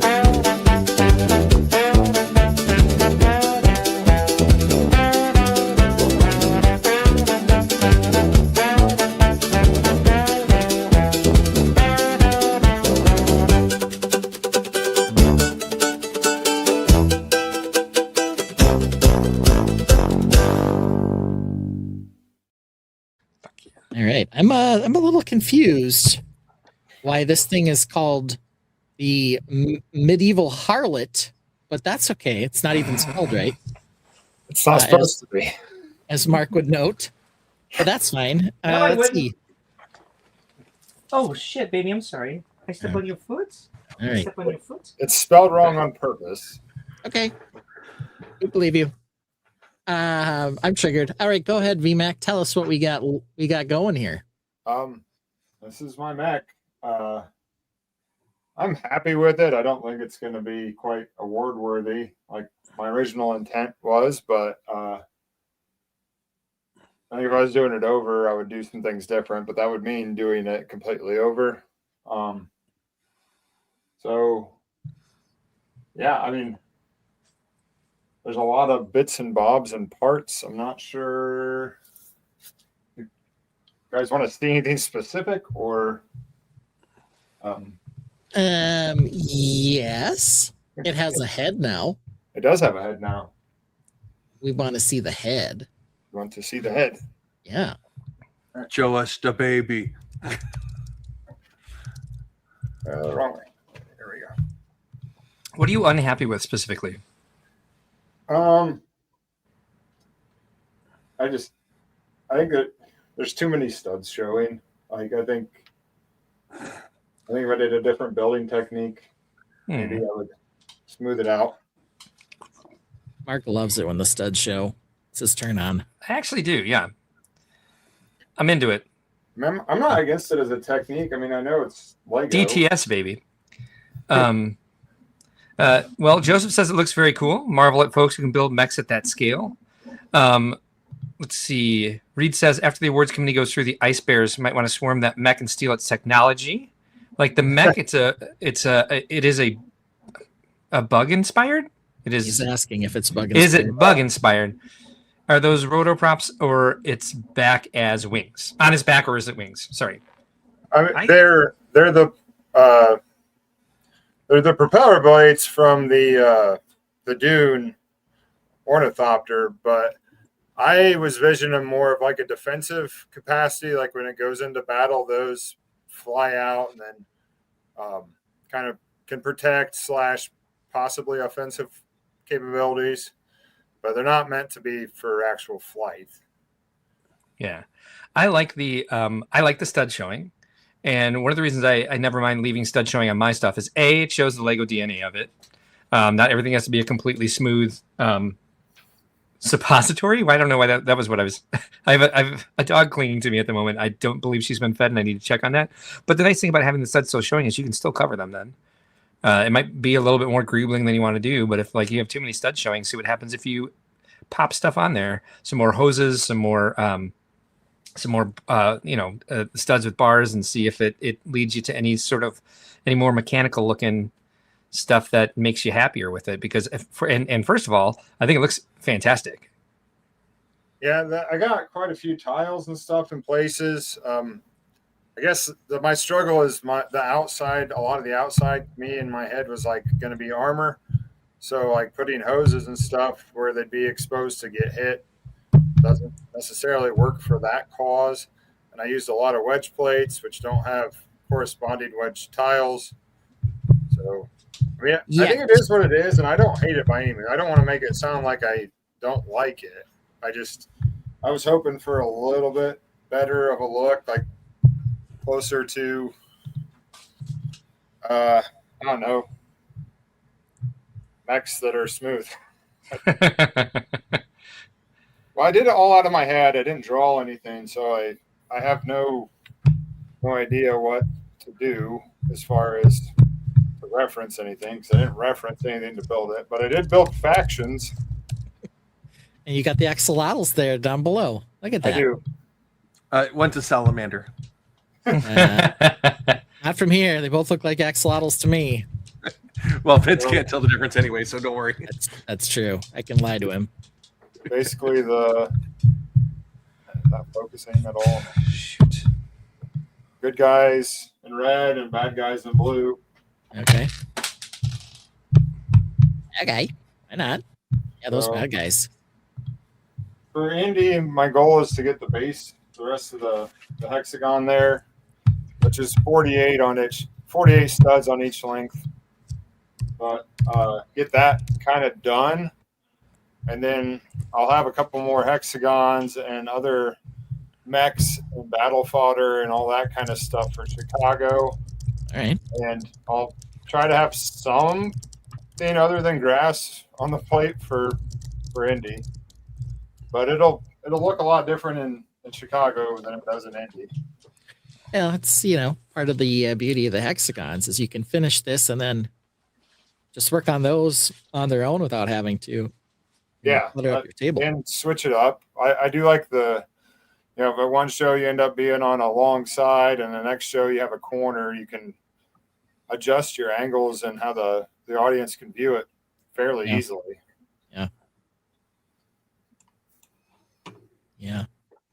Let's see here. If I was going to do anything different, it was me. And it's not me, it's you. I would be tempted, I think, to make the torso a little shorter. Yes. Maybe right around like the where the waist is. Yeah. Yeah, right in there. And then I might make the hips a little wider. Maybe only just like one stud on each side. But that's about all I would change, honestly. I think those are the things I would change too. Yeah. My big problem is I got too locked into the hip design to be able to adjust it. Okay. It would either be a complete rebuild or Well, I think you could fake it just by adding some hip armor or some just add some hip armor. You already kind of have those flaps out there. Build those up a little more. I think that might kind of do it all actually, and maybe even lift them up higher a little bit, and just kind of have some sort of large hip armory piece. Yeah, just up higher a bring little this bit. out to here. Yeah, and maybe up 1 or 2 bricks. I think that might help shorten the torso and widen the hips at the same time. So about to here, and then the flaps. Yeah, That's kick 'em actually up. very achievable. I think it is. I think you just kick that up, and I think that'll kind of make him look. That's the only thing I notice is he looks very tall, like Vince like, and part of it is he's bending his legs quite a bit, but that kind of makes him look a little misproportionate. It makes it look long in the torso. Yeah. I did Yeah. measurements on the legs to figure out how tall the torso should be, like for proper proportions, and it's right. It's just the legs aren't straight. So Right. Yep. He's a squatty positioning, so it throws the eyes off. But I'm Yep. sure being in person, it would change the perspective of it versus seeing it on a screen. it, Yeah, it turn does your look head left or right. Yeah, it does exactly. look a little bit better in the in person, but like not much. Those two, I went with that style because that's kind of what I wanted to emulate, like a bendy possible waist there, even though it doesn't bend right there. Yeah. But yeah, I think actually what you said, moving those, extending them out to studs, will probably do Yeah. a lot. Yeah, I think that'll give it a little different profile down there, because that's really the only spot where I'm kind of like, okay, I understand what you're going for. It does kind of look like an articulable midsection. Now, Vince, I'm going to but ask then a it just favor of you to kinda remind gets me a of little- something. little thin. How many mechs like this have you built before? 765 he's built. Okay, I just wanted to built the verify. 3 Transformers and Zane's, whatever the one the gold figure came with for 10th anniversary, and then like a couple like Metal Beard, if you want to count that. Yeah. Emmett's construction mech, all out of stats, nothing to this scale. So it sounds like This he's is reporting a low phenomenal, number. and This is my first mech that's a mock. Exactly. Yeah. I've never So- built a humanoid mech. So what do I know? I don't mech. I don't. Yeah. This is why, because I can't compare to this type of layout. My mind doesn't work into that kind of anatomy structure and stuff like that. I'm a architectural and boats, buildings, that type of stuff. I couldn't do mech. Yeah. I Let's did- see here. Oh, sorry. I did learn some very interesting things about how some of the bricks can be used and changed, and some technical stuff I didn't know, like to get some angles, like using rubber bands and then just putting the Technic, it's a pin, but it just turns into a stud, and then rubber band a piece together, and then you'll get an odd angle that you can't really accomplish outside of like Technic stuff. So that's kind of cool. So good learning experience. Right. Now that I'm get on the ground, I'll be more in my comfort zone. I mean, there's mocks that I've spent a ton of time on. They've never seen the light of day, but I've learned all over them.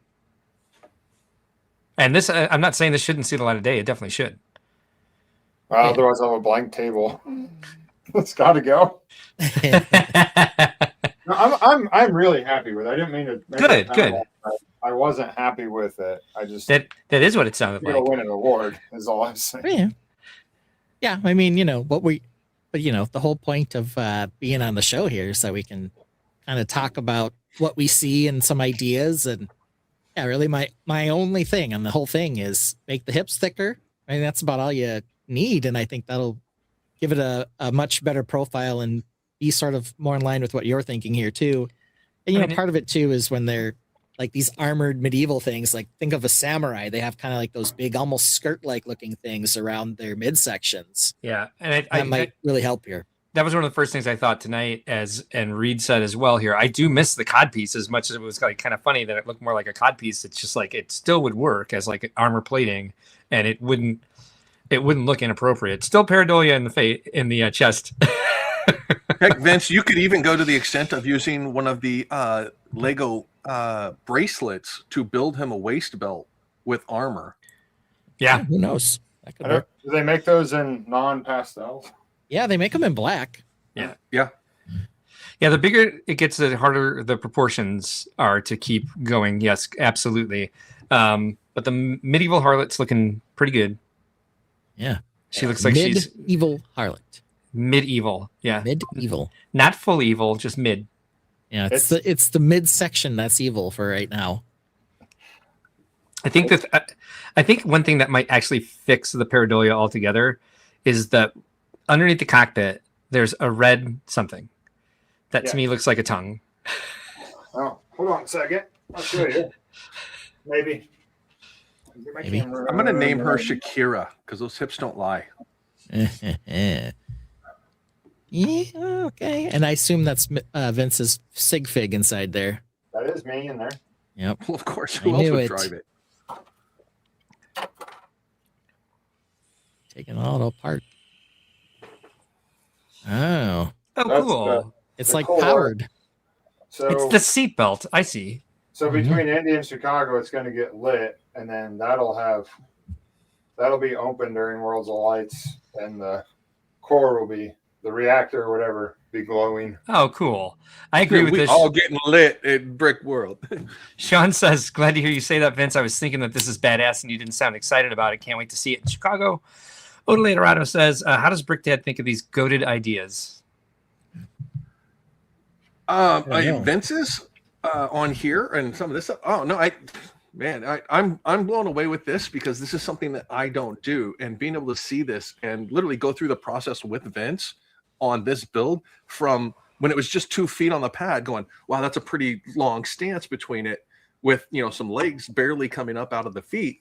I love it, and being able to see this and the technique that Vince has put into it. This is where reviewing MOCs and sharing MOCs with other people creates new ideas for us as builders. And would I try to do something to this extent? No, but now I have this, I want to build a mech just to see if I can do it, and not to compete with him, but just to be able to say I can build a mech. So when we build stuff, it's not a competition of I can be a better builder than this person. It's I'm going to be a bit better builder than I was yesterday. I want to build better. That comment that you brought up. Yes. Yeah, that I don't know if that would fix the pareidolia, but it would definitely give us areolia. So we don't want to do that. Parareoidolia. Also, I think that it would look more like a face because the I think nipples it would would be in worse. fact Yeah. look like It would eyes. make it Yeah. look like eyes. Especially if you use one of the eyeball pieces for the nipples. Each I would side of that reactor door, I want to put the radioactive symbol on. And then Dude. I totally missed the then I need to comment. make a and- faction insignia for one of the chest plates, and then it'll say in script medieval harlot on the other. So that should Okay. cure that. All right. I'm glad you zoomed in because this torso, the techniques you're using on the torso is amazing. I love the side armor like a lot, and that's very detailed. I like how you got the patterns in there with the wedge plates. And Odele Dorado clarifies he meant the bracelets as the belt. how did I come up with an idea to use the bracelet as a belt to put armor off of? And that I have kids and they buy the sets that they like. I have a daughter. She loves the bracelets and being able to add little tiles and stuff to it. She actually takes the tiles and makes coasters with polymer. So she takes those and puts those in there, and she makes little Lego coasters and stuff like that. So what she does in her head is a thing for me to be able to see when she's sitting. She has a table over here to the side where she builds her Lego and stuff like that. So I watch what she does just because it helps keep me in that youthful mentality of I'm not limited by the rigidity of adulthood building based off instructions and stuff like that. She free flows thinking on what she builds. So I actually have a couple of those bracelets sitting over here, and every time I go through parts, I see one of them or I see parts. And that's one of the biggest things is just part usage of what you can use things for. Mechs, they need armor, they need belts, they need gun belts, they need everything. They need charm bracelets where the charms are weapons. That's what this needs. Mhm. Yeah, 100%. Almost like a platypus. Charming and alarming. Yeah, I think if we watch the platypus video, we could see, I think in those renderings, they've got kind of large hip padding or of some variety. It helps. And I think that's what I would see in the Ninjago mechs too, is they usually have some sort of large hip plating. And there is definitely some hip plating here. I can see it. Mm-hmm. I think if it was a little more exaggerated, it would. Yeah, I think help. yeah, It would fill it out more. Yes. See it in my head how I'm gonna do it.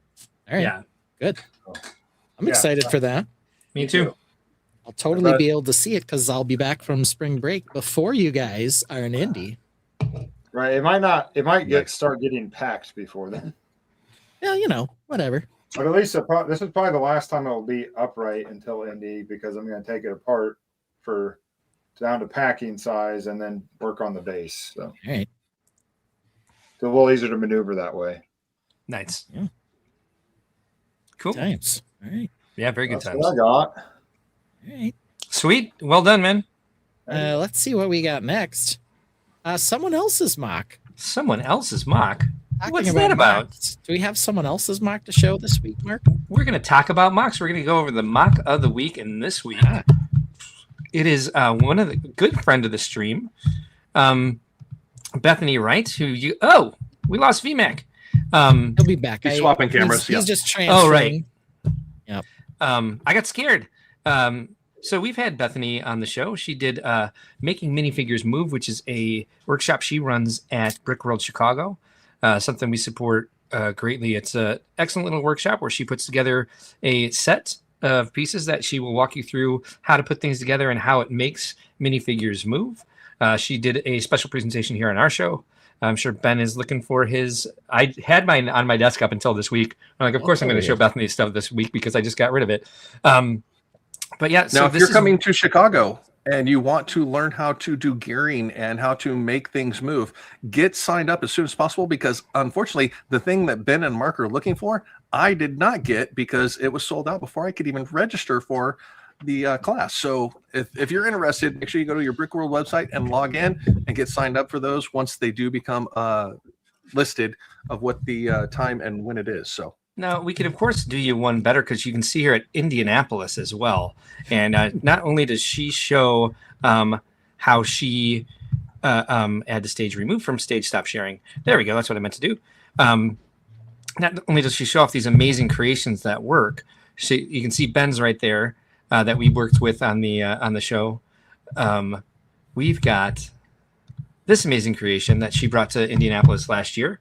Indianapolis, by the way, this year, March 14th and 15th, just coming up in 2 weeks at the Indiana State Fairgrounds. Blue Ribbon Pavilion. We'll be there on Saturday from 10 until 5 p.m. and then Sunday from 10 until 4 p.m. So you see this great caterpillar that Bethany has here. She builds them in a way that she can share with everybody how she does it. Let's see. How do I get out of here?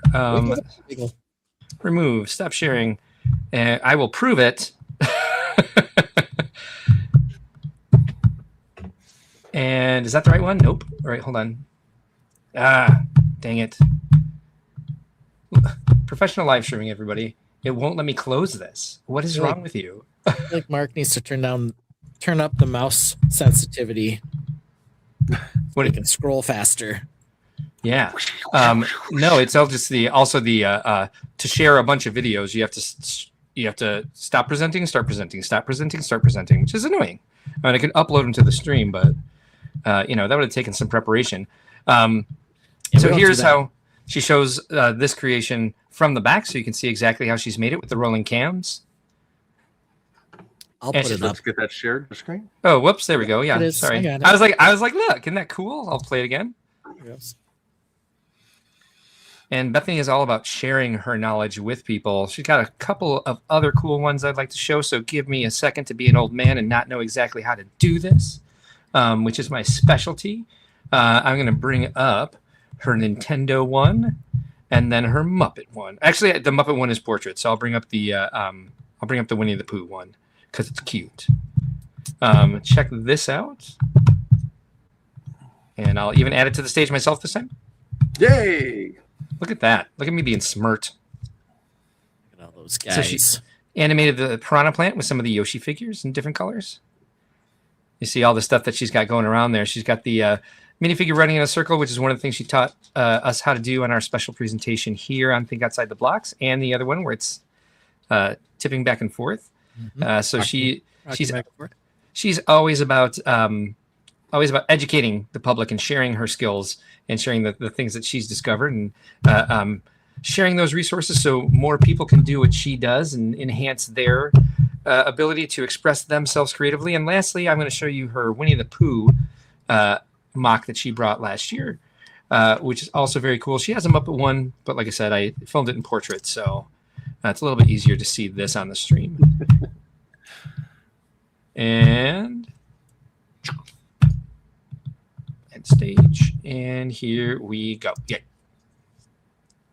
So all sorts of stories from the 100 Acre Woods brought to life in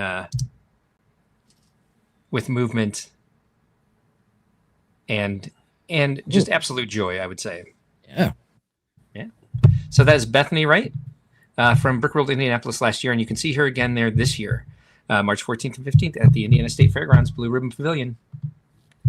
Good choice. Yeah, Bethany, I saw her while I was packing up last year, packing my car to finally get ready to leave. And of course, I was bringing down box after box of thing.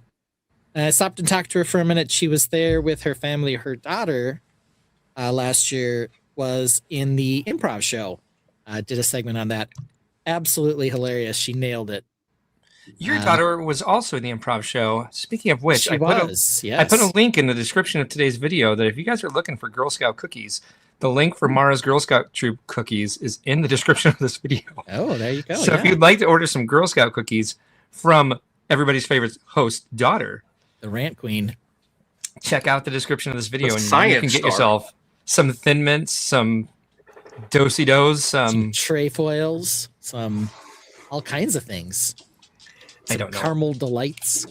You're into that? See? Some lemonades. Shortbreads. Delicious things. Thin Mints. And of course, she wants to get up to sell like 700 boxes or something like that.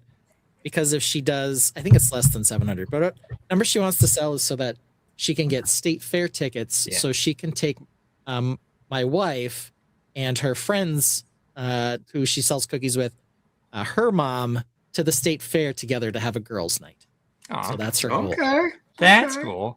Yeah. Joseph believes that Bethany was next to him at his first Brickworld. That's a very lucky person to be next to your first time. Alphonse says her Mona Lisa has a painting hand now. You can see the hand in the video. It's not, or in the static image that I took, it's not moving yet. It is 700 she needs to sell. Okay. Yeah, it's a lot of cookies. Goals. A lot of cookies. Since Orion hadn't been fed because Matt wasn't feeling well, and I already took my break, we don't need to play the Mark's Gotta Go song. But in order to get ready for the Smart Brick segment, I've got to be in Chrome, and currently I'm in Firefox, so that I can share Brick Dad's video with audio. So I'll see you guys in a minute. Okay. So Mark doesn't have to go, but he does have to go. To switch himself here. I don't know why he's just not in the right one to start with. Update, Z Spouse says she's at 495 already. So she needs 205 more boxes and she'll be able to take my wife and her partner, her cookie selling partner's mom to the state fair to have a girls' night. So that's exciting. Sounds doable. Yeah, I think it totally is doable. No question. She's very committed to it. She, they both Saturday and Sunday, they were out selling cookies. So and they're reasonably priced and pretty good. So it's Girl Scout cookies I think are totally a doable pickup for a lot of people. It's not like Boy Scouts when they try to sell the popcorn for $20 a bag. That's the cheap tiny bag too, not the actual good. And you understand it's a fundraiser, but Girl Scouts seem to have found the right balance between something that's actually desirable and something that's well priced for what you're getting. That's the biggest struggle with the popcorn is it's actually really good. It's a good product, but when it's popcorn and it's over $30 for a bag, like it's really hard to sell. Yeah. Even the best Indeed it popcorn is. can be more than $5 a bag. All right, so we ready to roll this, Mark? Okay, Mark's trying to get his audio fixed because we can't hear him. He can hear us, it looks like. Came into Chrome. It's probably locked him out of his microphone, so it'll just take him a second to figure that out. That's a quick, short little video. Yeah, in terms of other news, there's really nothing. It's been a slow week for that, but probably because it was March 1st and a whole bunch of new sets came out. We're going to run through 32 of them in our March release set selection Sunday, or our set lection as it is Sunday. I can hear Mark typing now, so he's back. I am. All right. All right. Hold, please. Where's this video? This is just a static image. Oh, okay. Back, Dad. Where's this video? Okay. I don't know. You said Instagram, right? Yeah. That's what he said. Second slide. All right, hold on. Let's do it this way. You tell me where this is. Allow. Let's go Chrome tab. Instagram. Also share tab audio. Share. Do it out loud because otherwise you wouldn't be able to do it. All right, here we are. Second one. Click This on one? Yep. Now, arrow to the right-hand side. Oh, video. Let me turn the sound on. Can you? Demonetized. That's true. Now, this is just a real quick teaser that's going to be up on YouTube as well as Instagram and TikTok. And it's just showing what the sets are and what's going to be coming. And then what I'm going to do is I'm actually going to get into what we have here. So as you can see, in the basement, far, far away, a builder. Well, I don't know. I can't even read it that fast. So Sorry. That's slow down that scroll, man. and you know what? That's one of the hardest things is if you guys don't create content, there's a very large margin of learning that you have to get in to a builder is contemplating what to build with this new Lego Smart Play system. Yeah, warn me next time that you used licensed music before I go to the Brickworld. That shouldn't have been licensed music. All right, we'll see. Yeah. All right, so here's the scroll. In a basement far, far away, a builder is contemplating what to build first with the new Lego Smart Play Star Wars sets. Yeah, there it is. Bum, bum, ba, da, bum, bum, ba, ba, da, bee. Hey, stop. You look great there. Yeah. Thanks. Yeah. When did you visit Bespin? I have a good costuming department, and my set designer is phenomenal. So, Oh, was it Hal? it was. You sure it wasn't Lego sending you there so you'll say good things about the Smart Brick? Well, we don't want to necessarily discuss that topic, but yes, there's been some confusion lately as to whether or not I am an active member with the Lego Ambassador Network. And just to clarify for everybody that's watching, I am not a Lego ambassador, nor have I been. And all of the promotions that I do for Lego is just solely because of my love and passion for the Lego content. I love Lego and I want to share it with people. So being able to get the information out there so that they can make informed decisions on their purchases is my whole goal in what we're doing. And yes, sensitive viewers beware, there may have been AI in that video.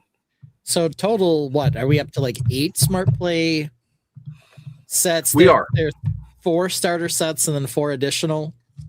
Correct. Something like that. Yeah, and total of about 5 Smart Play bricks between the sets. The Throne Room Duel, Throne Room Battle actually has 2 smart bricks in it for that purpose.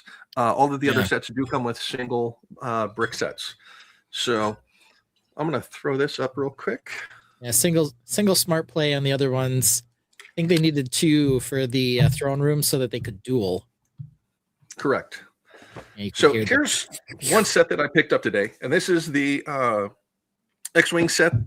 And if you're interested in wanting to try out the smart play system without totally going broke, there's a smaller set that is the sand speeder. What's the price point on this that you're saying totally going broke?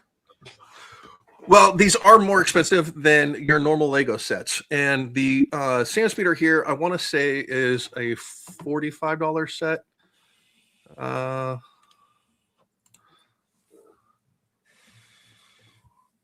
I can look them up because you know what? I am on the Lego website over here. Moto says was it as if hundreds of NVIDIA GPUs screamed for a moment before that video was published.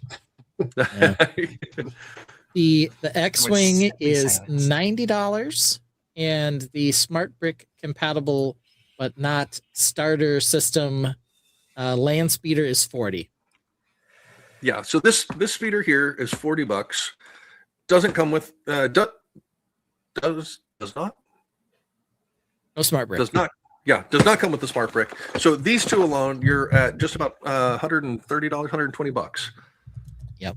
So the difference is So- the ones that are all in one, say all in one under the Smart Play. The Yes, other as you ones can say see, Smart Play compatible on them. correct. Yeah, Do you and suppose- the packaging is different on it as well, because you'll see here there's no smart brick shown on the edge of the packaging. Where, let's see if I can get my lighting to adjust. You can see on the edge of the smart brick packaging that you actually have that clear top of a smart brick. Yeah. So quick indicator on that one alone. So, but yeah, so throwing this out here real quick just to show you guys, if you get one that is a smart play system, as soon as you pop this thing open, this is what you're looking at. You've got this white bar across here now. This is a cardboard insert that actually will contain your smart brick. Now this one doesn't have my smart brick in it because I've already had it out, but it would be right here in this little tab. But I pulled it out so I could actually get it onto the charger and get it charged up before messing with it or any of that. Now, there's a second box in here, down here underneath. This white box here, this is going to be your charge pad that your charger comes in, and it is a bright yellow charge pad. So you'll have that in here as well. And then there'll be a cord that'll be floating around in here that'll be in a separate bag with your large pieces, similar to this right here. And the cord will be in here. That's why this is already open, is I pulled that out. So for this set alone, we're just pouring old USB-C cable. for the most part. I think it's a Firewire for the tech side of it. There is the option to download an application so that you can do updates to the smart brick down the road. So as tech gets better or new programming comes or things like that, you can actually update in the app for the interactive and then update the smart brick as well. So the sounds, they may come up with new ways to mix the sounds and stuff like that. So there are updates that are already coming. I haven't done any updates to this one yet, but I think there's already a version 1.0 or 1.2 that are supposed to be coming for this already. Andrew So- tells us that to purchase all of them is $700 is the total. That is pretty close. Yes, that is pretty close. And there are Um, there's like 5 sets currently. Is that correct? Eight. Eight- We just eight did that. sets So there are total. 4 starters and 4 additional. All came out today. Correct. Now, the smart play system literally is 3 components.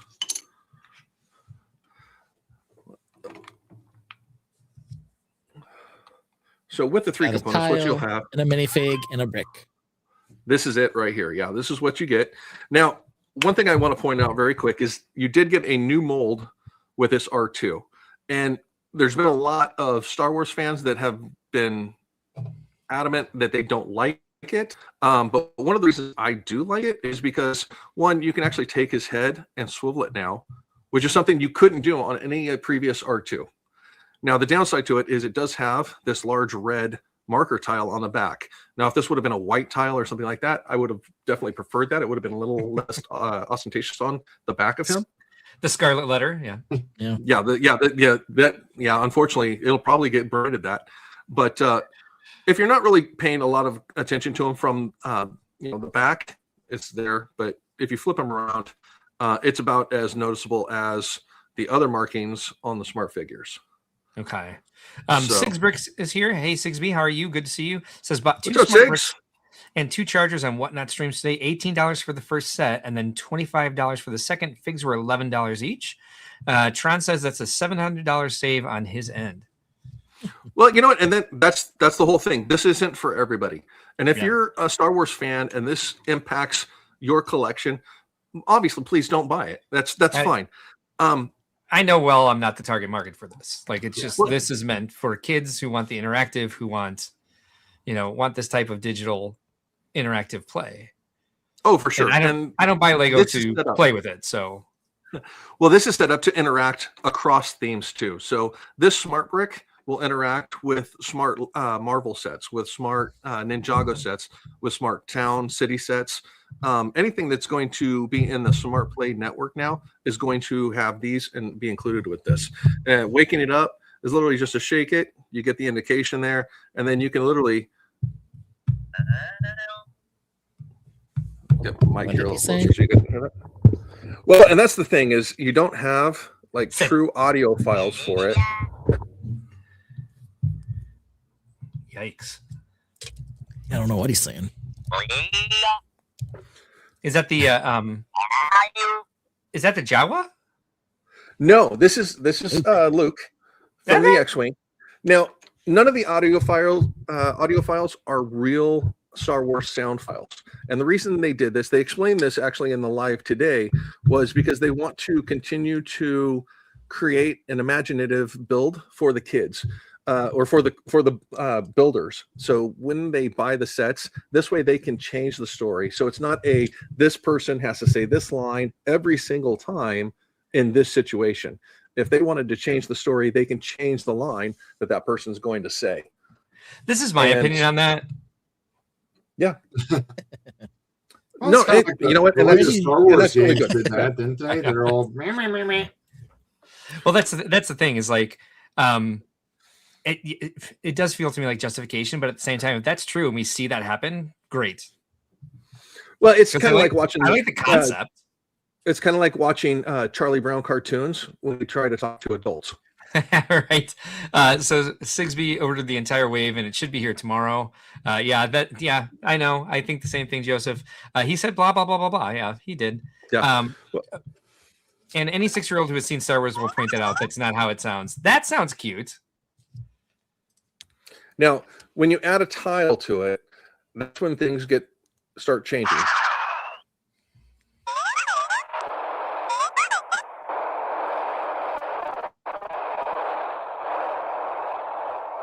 Okay. Yeah, all sorts Now- of shit happens. It's like flying around and stuff. Is that what they said in the live stream from Lego today? Said they say once you add the tile, all sorts of shit happens. Yes. Yes. And Are the stuff. police coming? XYZ. Well, that's a and lot that's- of sound. Well, that's the thing is it's very interactive with tiles and stuff like that.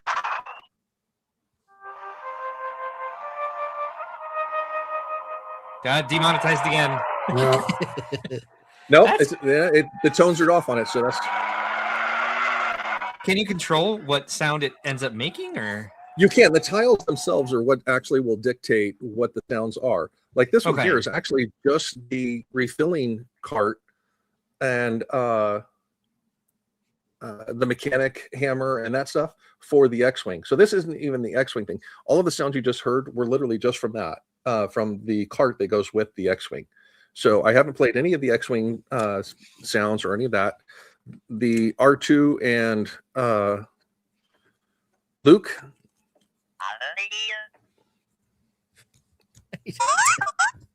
Yeah. All right. Seems like R2's, made for this, but Luke, I don't know. it's like watching me play Animal Crossing, and the characters come in there. How would you come in? Exactly. And Yeah. but getting into this, I'm gonna get into it a lot further and actually do some reviews. And that's what the whole teaser video on Instagram and YouTube and TikTok is just a teaser for the fact that this is going to be coming. I'm going to be going through and doing some reviews of it and seeing how it interacts. I did pick up a lot of tips and things that were planned to be exploratory for people New theme. of Star Wars Crossing. Yeah. Well, I'm gonna and make, that's I'm another gonna thing make it. too. I'm going to make it. We had a text about that this week. Can you make your own factions? I can, and I will. Anyway, I'm sorry. If you Go have ahead. no, if you have other themes and you want to bring them into the Star Wars realm, you can. And you can literally take a Marvel character and have them singing in the cantina with a smart brick and their tiles and their figures. So Joseph brings up a great point. It does negate the need for translations for all markets, which is why Nintendo does that with the Me Speak. I will say this for it: if it could entertain a man of a certain age for a day, because you do seem like you're having fun with it, and it does sound like it made you happy when you first picked it up today. It's going to be great for kids, and there's going to be adult fans who like it. Well, it will be for sure. And one of the other things that they also debuted when they were doing the live stream today with the designers and the tech designer was they actually had Master Designer Carl come in and from the Lego house and build a mock with one of the sets. He took the Millennium Falcon, all the pieces were in a tray, and he built several mocks to use with tiles and bricks just to show that you don't have to build just what's in the set. If you wanted to build something else, you can still do that. And the dewback tile that comes with it was able to be put on one of his animals that he built and actually use it with a smart brick and everything and showed that you can build more than just what the set says. So, and that's part of the ambiguity with the tiles and the voice and stuff like that too. So the story is not limited based on what we've seen from movies and from those types of things. You can create more than what it already has. Now, if we remember the lines that were said, then it makes sense to us when we're in that scene. But if you make another scene, you can create something else. And now he's actually playing and interacting, or whatever character they're actually interacting in it. I think if I was a kid, especially the way I played with Lego when I was like the kid who didn't have any friends, and so like the Lego figures were my friends. If I could have made them talk, even just like interact by just like making things happen, I think I would really, really have appreciated that.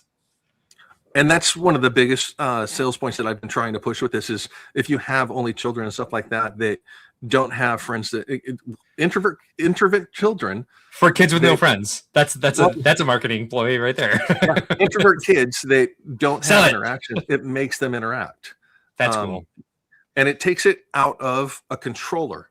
Now, one big thing that was never shown or talked about or anything like that I mentioned this last week, which got me a lot of hate from the community, was pointing out the gameplay portion that was debuted in Las Vegas. Okay, was it hate or was it grumpfluencing that targeted you? Grumpfluencing mostly, yes. Not necessarily hate, but yeah, it was. I was. Well, if it was hate, I'm going to fight somebody. No, it wasn't hate. It was just discontent for my opinion.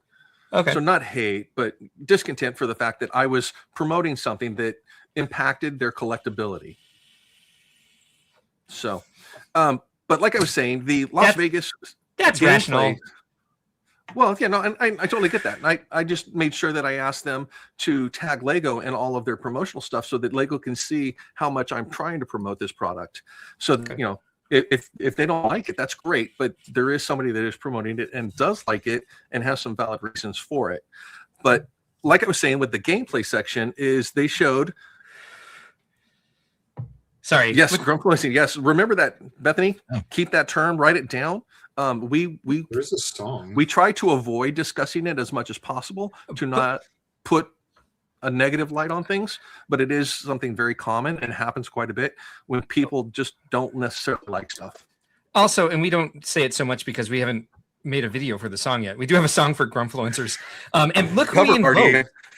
So if you look back in the stream, Bethany, we highlighted your work as the mock of the week. Not only to promote Brickworld Indianapolis coming up, but to show your amazing work and how much you love the community and how much you share your techniques and share your resources with people so that they can express themselves the same way you do. So thank you for that. And if you go back about 45 minutes or so now, you can check out the wonderful job I did at the technical aspects of of live streaming, of bringing up videos of your work very, very smoothly. I would say the technical presentation was the best part of it. Darn near, It was. professional. Flawless. Flawless victory. Last thing I'm Mark. going to throw out about the Smart Play system was the gameplay at Las Vegas. They actually had a full-size X-Wing that you could physically go sit in and demonstrate the gameplay aspect on the sphere itself from a distance away. Now, what they did, I'm going to have to speculate on this because I don't have technical specs or any of that information at the moment. But as far as I know, what they did was they took a smart brick, built it into a regular joystick controller, and then they had an iPad which had the app on it to simulate the gameplay section, and it was obviously shown on the sphere itself. But what it was is it was a typical Star Wars Lego game, but the game did feature the Smart Play sets in the gameplay. So it was as if this was in an X-Wing that I'm holding in my hand, and every time I flip the paddle to put a trigger off of the smart brick to make it fire, it would interact with the gameplay and actually fire in the game. So they just, instead of taking the set, they simulated it with the joystick controller rather than the set itself to demo the gameplay aspect. Now, this hasn't been promoted. This hasn't been talked about. This hasn't been shown publicly to anybody other than the debut of, hey, check out this cool after party that we're going to with some Lego stuff. So there is a gameplay out there. It has been shown. There's technical information and specs on it. So don't necessarily hate on the fact that the design of the Star Wars sets are bad, because they are. This is not the same sets that everybody's been used to getting for their play scale sets and stuff like that. There's a specific reason this doesn't say UCS on it at all. Okay, so this is not a phenomenally well designed set for that reason, but they are worth it. So while we're on this smart brick, real quick, because I didn't follow any of the city stuff coming out, but I think we saw in the group chat the custom police car garage. Sorry, I think Lego kind of fumbled not having that be a smart brick. I could see this going well in city, like it screams city. This technology is like for city, and then I agree. this police car. Oh yeah, garage 100%. That has colored tiles above like each custom is it like it's a wall of different things you could put on, like different tires and fans so it'll hover. And I agree. Colored tiles, and that could just be like this would have been, if I had to debut this brick myself, this set and then a jailbreak set would have been my number 1 and number 2 sets to debut this with. It's a double-edged sword. A lot of them are like this, where they're just open, so you're not like the Smart Play, where it has its kind of, I want to say it looks cumbersome on the Star Wars stuff, would just fit right in here and not be a bother. Yeah. It is a double-edged sword, starting with Star Wars because of the expectations and because of the iconic sounds, blah blah blah. Yeah. But I mean, as it expands into other lines, I do think it will be. I hope it'll be successful. I don't like when Lego loses money. Bethany had a question for you, Brick Dad. How long did your smart brick battery last?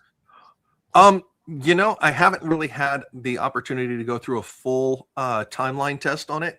The estimation that they give me is 45 minutes with serious play. Like I'm putting it in an X-Wing and I'm running around the house for 45 minutes, shooting the lasers, flying it around. I'm swoosh testing this set, and I will be here in the next week so that I can give you guys a full honest report back of how long did I swoosh on this brick.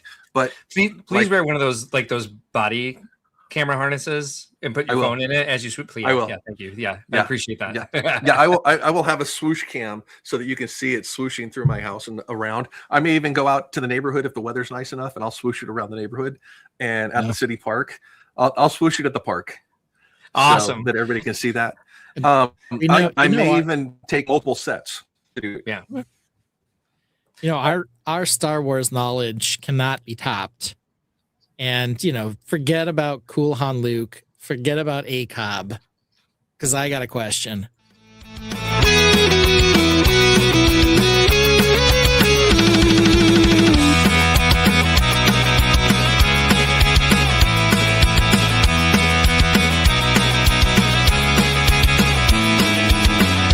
There's There's a Luke, a Leia, a Han, and a Chewie. Stormtroopers, Rancor, Boba Fett, and Yuakui.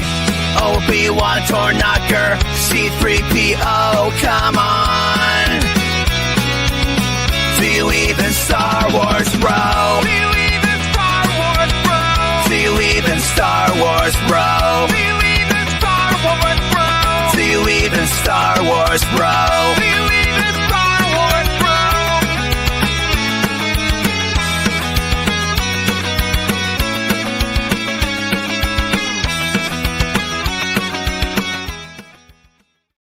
Okay, just to catch up on some of the comments here. Bethany, a very nice comment here. You're welcome, and also thank you for all you do for the community. Appreciate you a ton. Alphonse says, I want to see what is coming in the educational sets for the first program that haven't been shown or leaked yet, and they are requiring them to buy. What are you talking about? Who's being required to buy what? Required to buy? You must. The educational sets, there are 4 sets that are coming for the education system that are science, tech, and trial and error type sets. The ones we there's looked no at. Smart system in it. Yes, there's I no didn't think smart so either. system Okay. in any of that. But I'm not sure. Alphonse, if you can clarify that first statement. Yeah, because this seems new. The first program that haven't been shown or leaked. So he's not talking about the ones that we looked at, and they're requiring them to buy what? They can't do that, I hope. Falcorit says, I wouldn't call their design bad. They were designed perfectly for a different purpose for kids to play with. Good point. Falcorit says, I'm waiting for a smart play train. That'd be cute. You can go, woo woo. Yeah. I like that idea. Bethany says, one of the 3 robotics kits includes a curved monorail line. Ooh, what are we talking about? They've had some recent trial and errors with the robotic systems, and I think Chilug and several other groups just recently saw some of that at a competition, Lego robotics competition, and there's some new stuff that's coming along with that, unless I'm mistaken. Okay. Joseph says, do you think it would have been wiser for them to debut this with a less grumpfluencery theme, like Ninjago or something? City, I think we all said City, and I think that would also take care of the grumpfluencer problem. Reed says, crash land them in the snow. Okay. I don't have any snow down here, but I will crash land them in the sandbox play area. So we'll hit Tatooine on the way. So Bethany sat in on a talk by the designers about the set designs. They said it was intentional to make them look how they do. They went sturdiness over looks. They said every time a kid would run around with it and break, they would stop and see where it broke. They said it instantly took the kids out of play and made them frustrated. So their intention was to keep them having fun. Cute. I like that. Yeah, it's definitely rugged in their designs of the structure for it. They've actually had to make some color changes to be able to do that. Because they're bros and they're not all ripped. I purposely used several different like body types, but I Hal knows Mark. Ripped kind. He does. Algoff says we want to see you swoosh for 45 minutes in Indy with a Falcon. And we can follow you with a drone. We got a drone filmer there. Alphonse says Lego First Robotics Leagues. I think there was a new system. Okay, we have that's what you mean by first. We have no idea about that stuff, but please, yes, inform us if you know.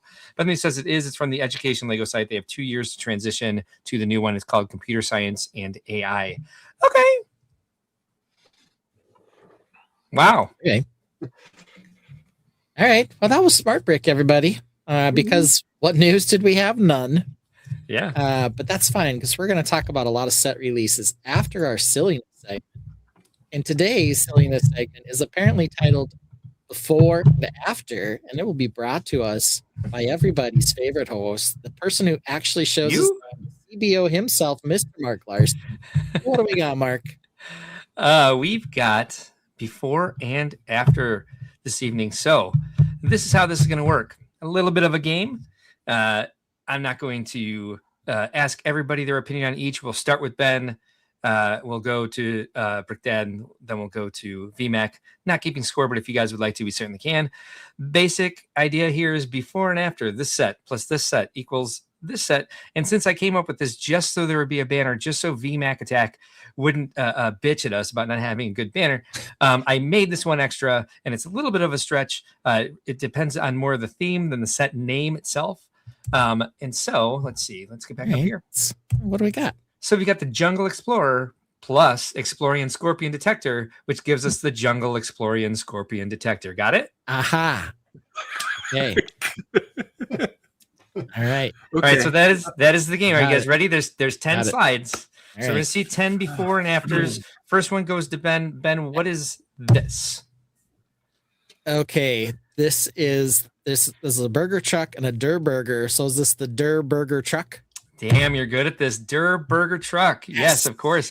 This is the Der Burger plus the Burger Truck equals the Der Burger Truck. All right. All right, some of these are better than others. So, Brick Dad, I do apologize because I think I put a clunker second. Oh, of course. So this one, what is this? See, hold on. Let's do this real quick. Ben, what is this? Since I went first. I would say if Brick Dad can't name this, we'll give Vince a shot at it. He might actually know. Yeah, this no, one. well, that's kind of what I was thinking. I was like, yeah, as soon as I saw the other one, I'm like, yeah, that's the Der Burger. I think I know what it is actually. Oh, do you? Yeah.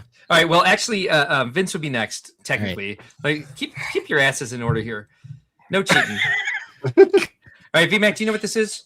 I mean, it's Gravedigger Ice Planet, but that's not a catchy name. Well, it's Grave Digger Fire and Ice Planet. Grave Digger Fire and Ice Station Odyssey.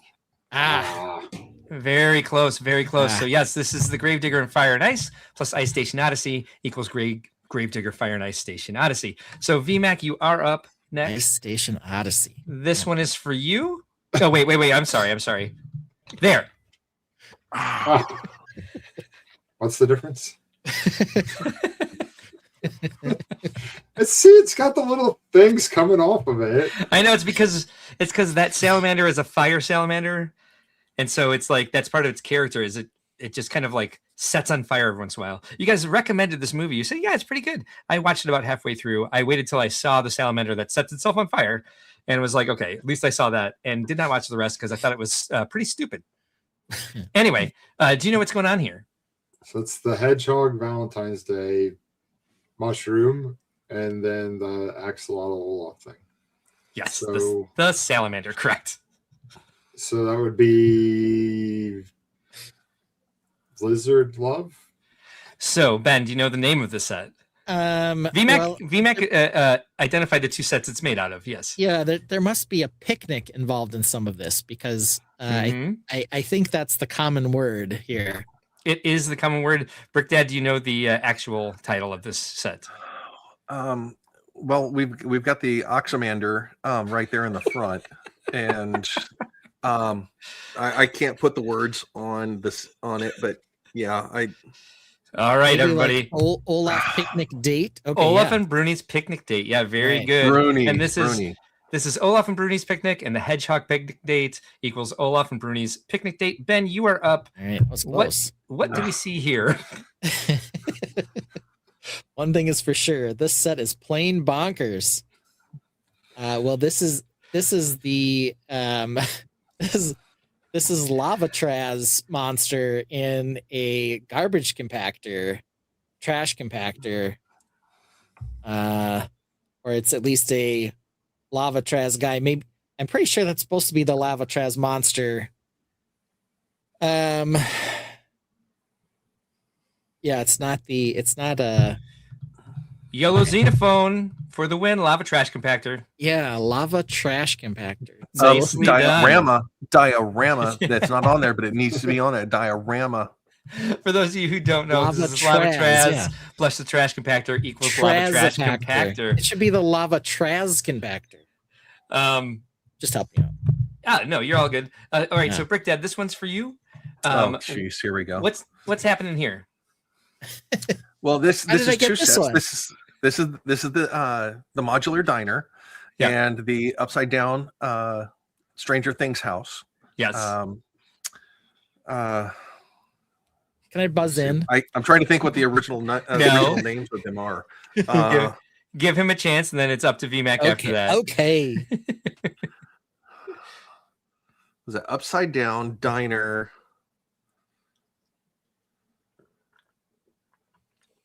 Oh shoot! Upside down diner. I want to say Diner Dash, but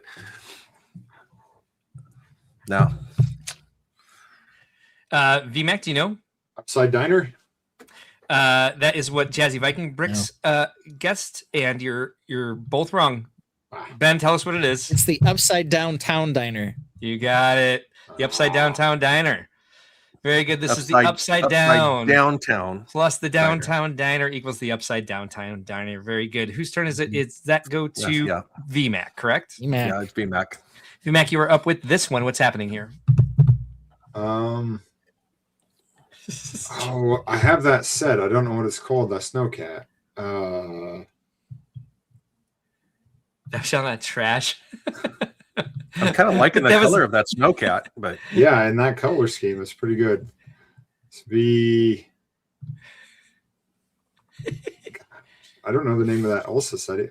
Elsa's Ice. It is Elsa's Ice Plow. No. Ice Plow? That would be a weird name for that thing. The Elsa set is a 4+ set, and it has one of the longest names I've ever seen in a Lego set. So I'll give you a hint. Elsa's Ice Castle and the snowcat with a cannon. I don't know why there's a cannon. It really has a cannon on it too, the real set. Yeah, true.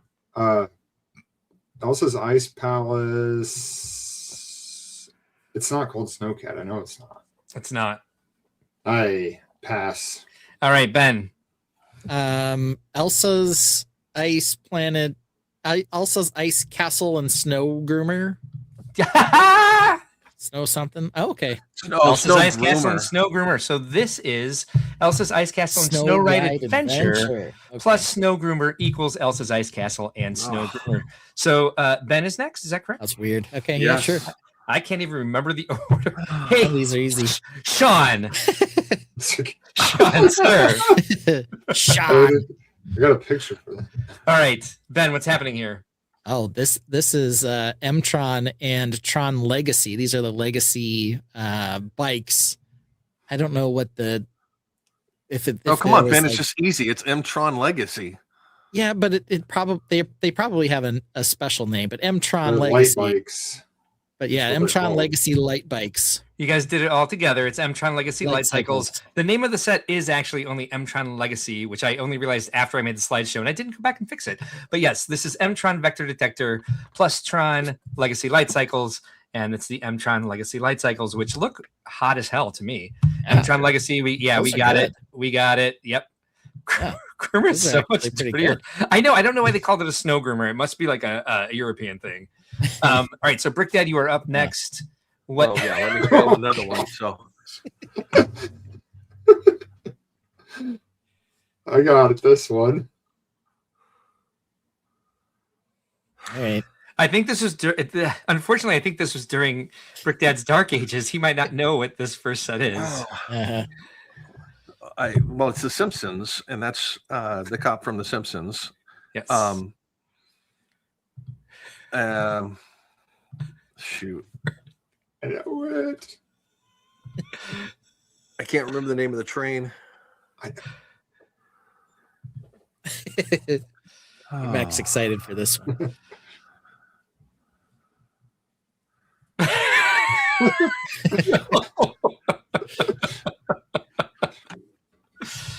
All right, we'll give you a good 10 seconds here. Okay.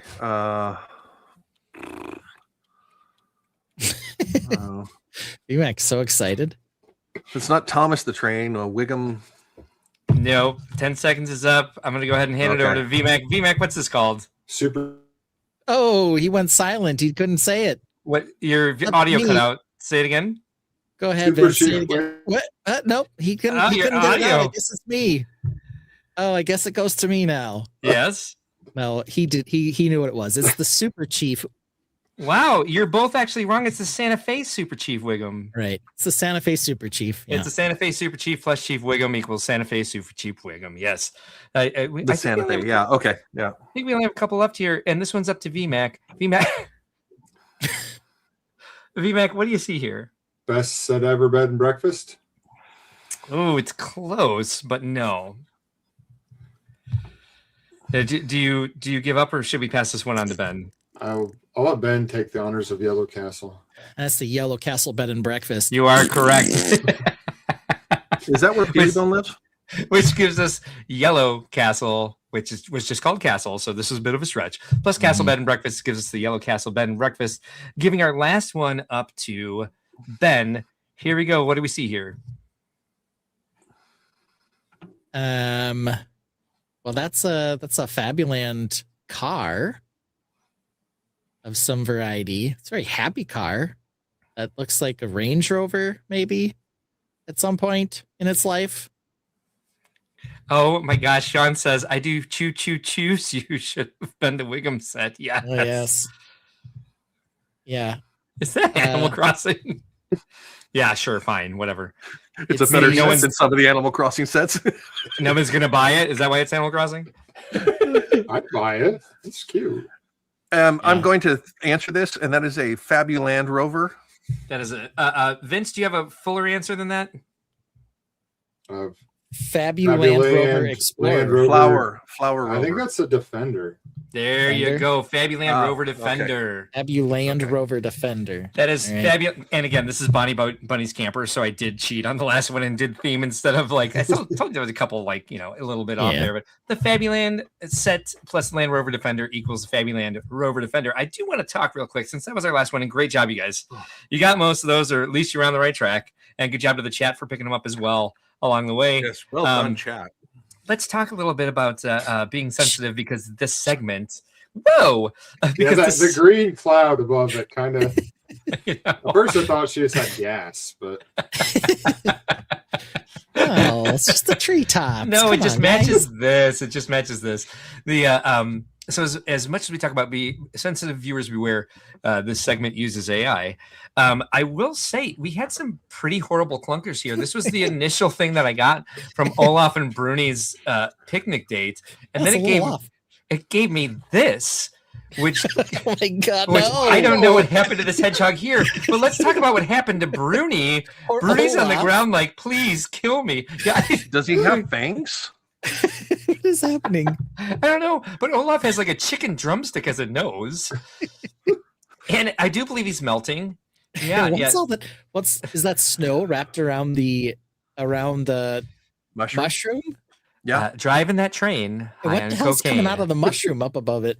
Casey Jones, you better watch your speed. I don't know. I have no answers for any of this. If this is a secret speaker, this is the camera. What happened to the hedgehog's face? The second one. I don't know. That's why I'm saying they're both like melted. Please kill me, please. Alien resurrection.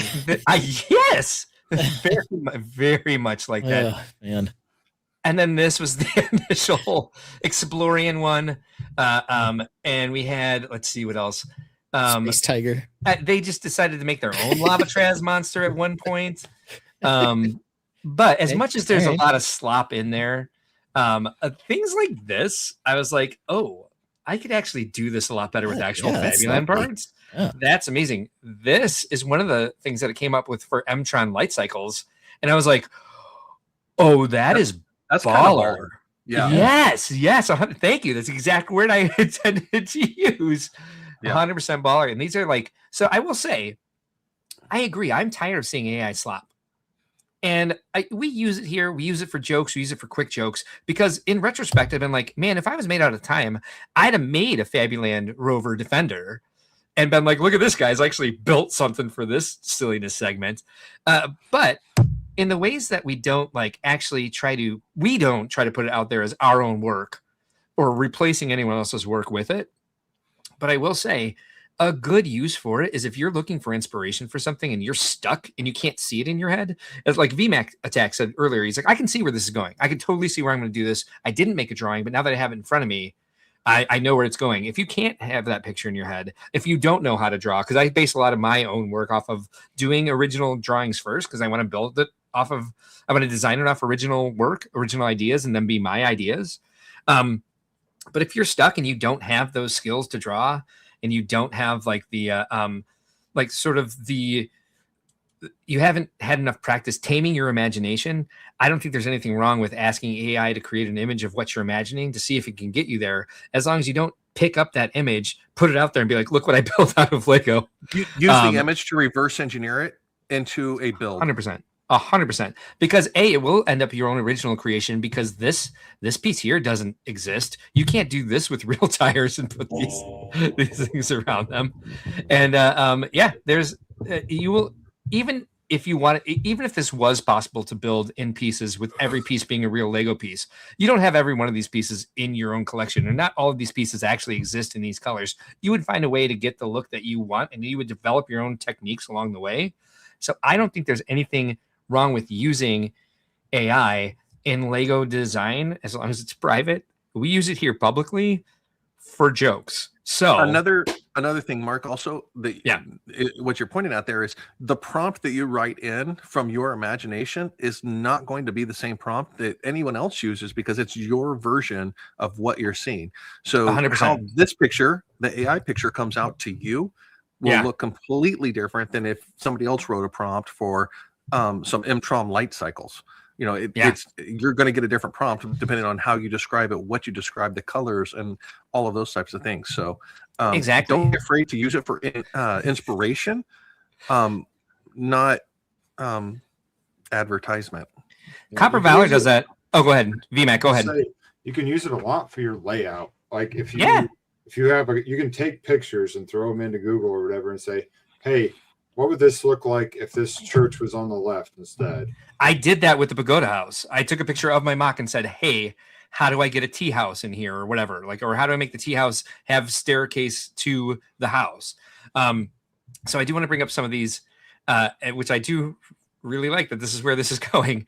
Yellow says it's fire for a Fabuland build. Oh, I'm sorry, Brick Dad. I was going to say, based on what you said, Copper Valor uses AI to imagine a spot on her island that she wants to build, like make me a beach restaurant, and then gets as close to it as possible. But then she says, I came up with this idea in AI. Let's see if we can make it actually happen. And you can see she can't make it happen exactly the way AI thought, because AI doesn't know the rules for Animal Crossing. And so she's like, let's get it as close as possible. And she comes up with new ideas and new ways of constructing that fit the way she wants it to look. Exactly. Yeah. Yeah. Love that. I love this creation a lot, though. I'm sorry, this comment. Sean says that second hedgehog went straight Picasso. Yeah, just like if you guys ever saw the Jack Frost horror movie, that snowman goes Picasso at one point. That is fire for a Fabuland build. I will ignore that backhanded compliment there. Tron says, I love that M-Tron mashup. Odelay Dorado says, what about Black Tron?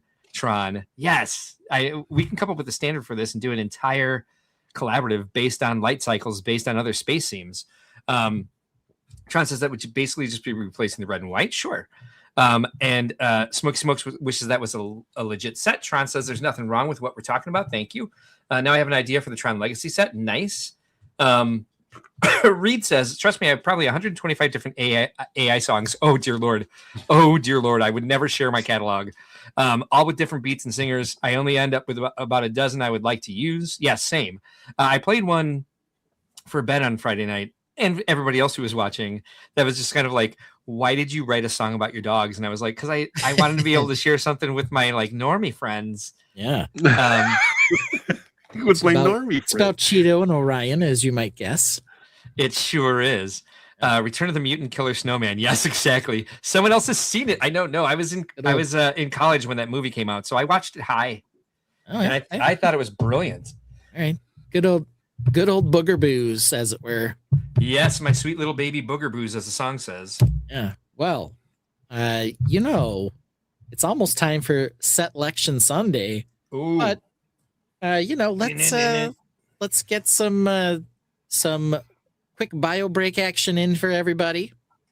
Just to make sure that we are ready to sit in for 32 sets on Set Election Sunday. Maybe we'll have some debate about which sets are ranked too high or too low, and some didn't make the cut because there were more than 32 sets released, we'll say today and 2 days ago. Is accoutrement long enough for a bio break? Probably. Do we only have one song? I know, but I want to hear it. I like it. Yeah. I mean, we have plenty of songs. I think it's 2 minutes and 12 seconds. It is 1 minute and 33 seconds. Accoutrements only 133. Oh, the other voice. Yeah. 12. All right, I'll give you a 3-minute song, and then we'll play accoutrement when we're all done with our bio and water breaks. All right.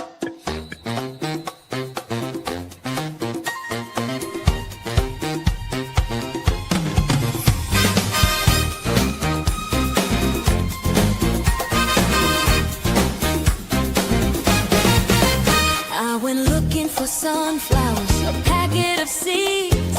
Wanted to garden even though it's only 30 degrees.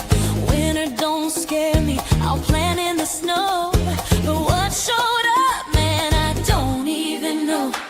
Followed the instructions, added every part. Thought it was odd, there was no soil to start. As the pieces clicked together, it finally dawned. Something here is incredibly wrong. These are not seeds, no, not even close. Just tiny plastic bricks in a sunflower pose. I tried to grow a garden, but instead I built a toy. Left a bad review. Hey, what's the ploy? No dirt, no roots, no petals in the breeze. Just plastic flowers. No, these are not seeds. Hey, hey, not seeds. Not seeds. Hey, hey. I waited a week, yeah, I watered them too. I put them in the sun, fed them flower food. But they refused to grow even after fresh air. My family booked me some in-home care. The search said sunflowers, I said, hell yeah, I'll buy.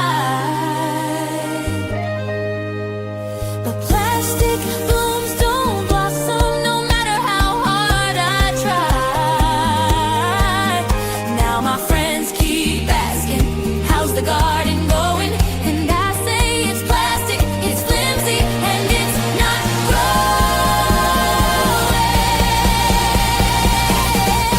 These are not seeds, no, not even close. Just tiny plastic bricks in a sunflower pose. I tried to grow a garden, but instead I built a toy. Left a bad review. Hey, what's the ploy? No dirt, no roots, no petals in the breeze. Just plastic flowers. No, no, these are not seeds. Not seeds, not seeds. So if you want sunflowers, take it from me.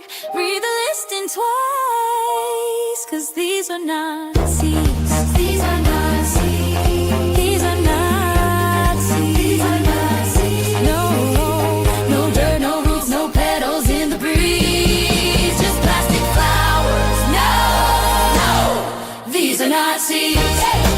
Not seeds. Not seeds. Not seeds. Not seeds. Not seeds. No, no, these are not seeds. Oh, that was the first time ever I came back from a bathroom break song and nobody else was in the green room. I was like, did the rapture happen? No, it didn't. And Mark, you and I were the first ones back, and we were both dancing. Yeah, yeah. That song is it is a banger for sure. Yeah, and then after you, V Mac Attack came back, and I was like, Brick Dad's still not back. This might still be the rapture, because out of the four of us, Brick Dad's the most likely to be raptured. And the three of us are the most likely to go to hell. Let's just be honest. That's true. Yeah. That's where my mind goes sometimes. Yeah. Well, we're gonna turn down the rock music, but we're gonna start it. Here it goes. And when the rock music comes on, that can only mean one thing. It is time for March release madness. Ow! And here we go. Let's take a look at our first bracket, the indie region. It's a little car heavy. I'd like to call this the VMAC region with all these cars. But what are we starting with? We're starting with our 1-8 matchup. The first setup is the McLaren supercar. Are we doing this tonight? Or is this just showing off the reviewing brackets? them. Okay, good, good. We won't have Intro, the maps. Intro. We'll just review them here. Sorry. So here's our first set, the McLaren MCL 39 F1 car. It weighs in at $230 and 1,675 Technic pieces. It is going up against, not quite the same powerhouse, but another little F1 set. This is the City F1 set. I believe it's called. Anybody got the name? This Yeah, official name? slide whistle sad song there. Wow, This that is a the- long slide roll. It is. This is the F1 display truck with Audi F1 race car. Oh, great name. Rolls right off the tongue. Does Almost like Elsa's $45, Castle. Right? Elsa's 508 Ice Castle and pieces. Snow Adventure. Yeah. Model T is winning, predicts Odolado. Well, we don't know that because we haven't even talked about that. Number Ooh. 2 seed is indeed, though, the Model T, the Ford Model T. Yes. Just released today. I will say the box was more compact than I was expecting. Right. But Should we contact DraftKings and see if they'll add this? Yeah, maybe. Probably. Well, what's that other one where you can bet Kelsey? on like weird stuff? Yeah, Kelshi. Oh yeah, okay. This is interesting because it says it will ship by March 19th, but I've actually already seen it in stores. $130, 1,060 pieces for the Ford Model T. It's the I'm first set all that's about pre-back this. order. Yeah. Yeah, it's a badass set.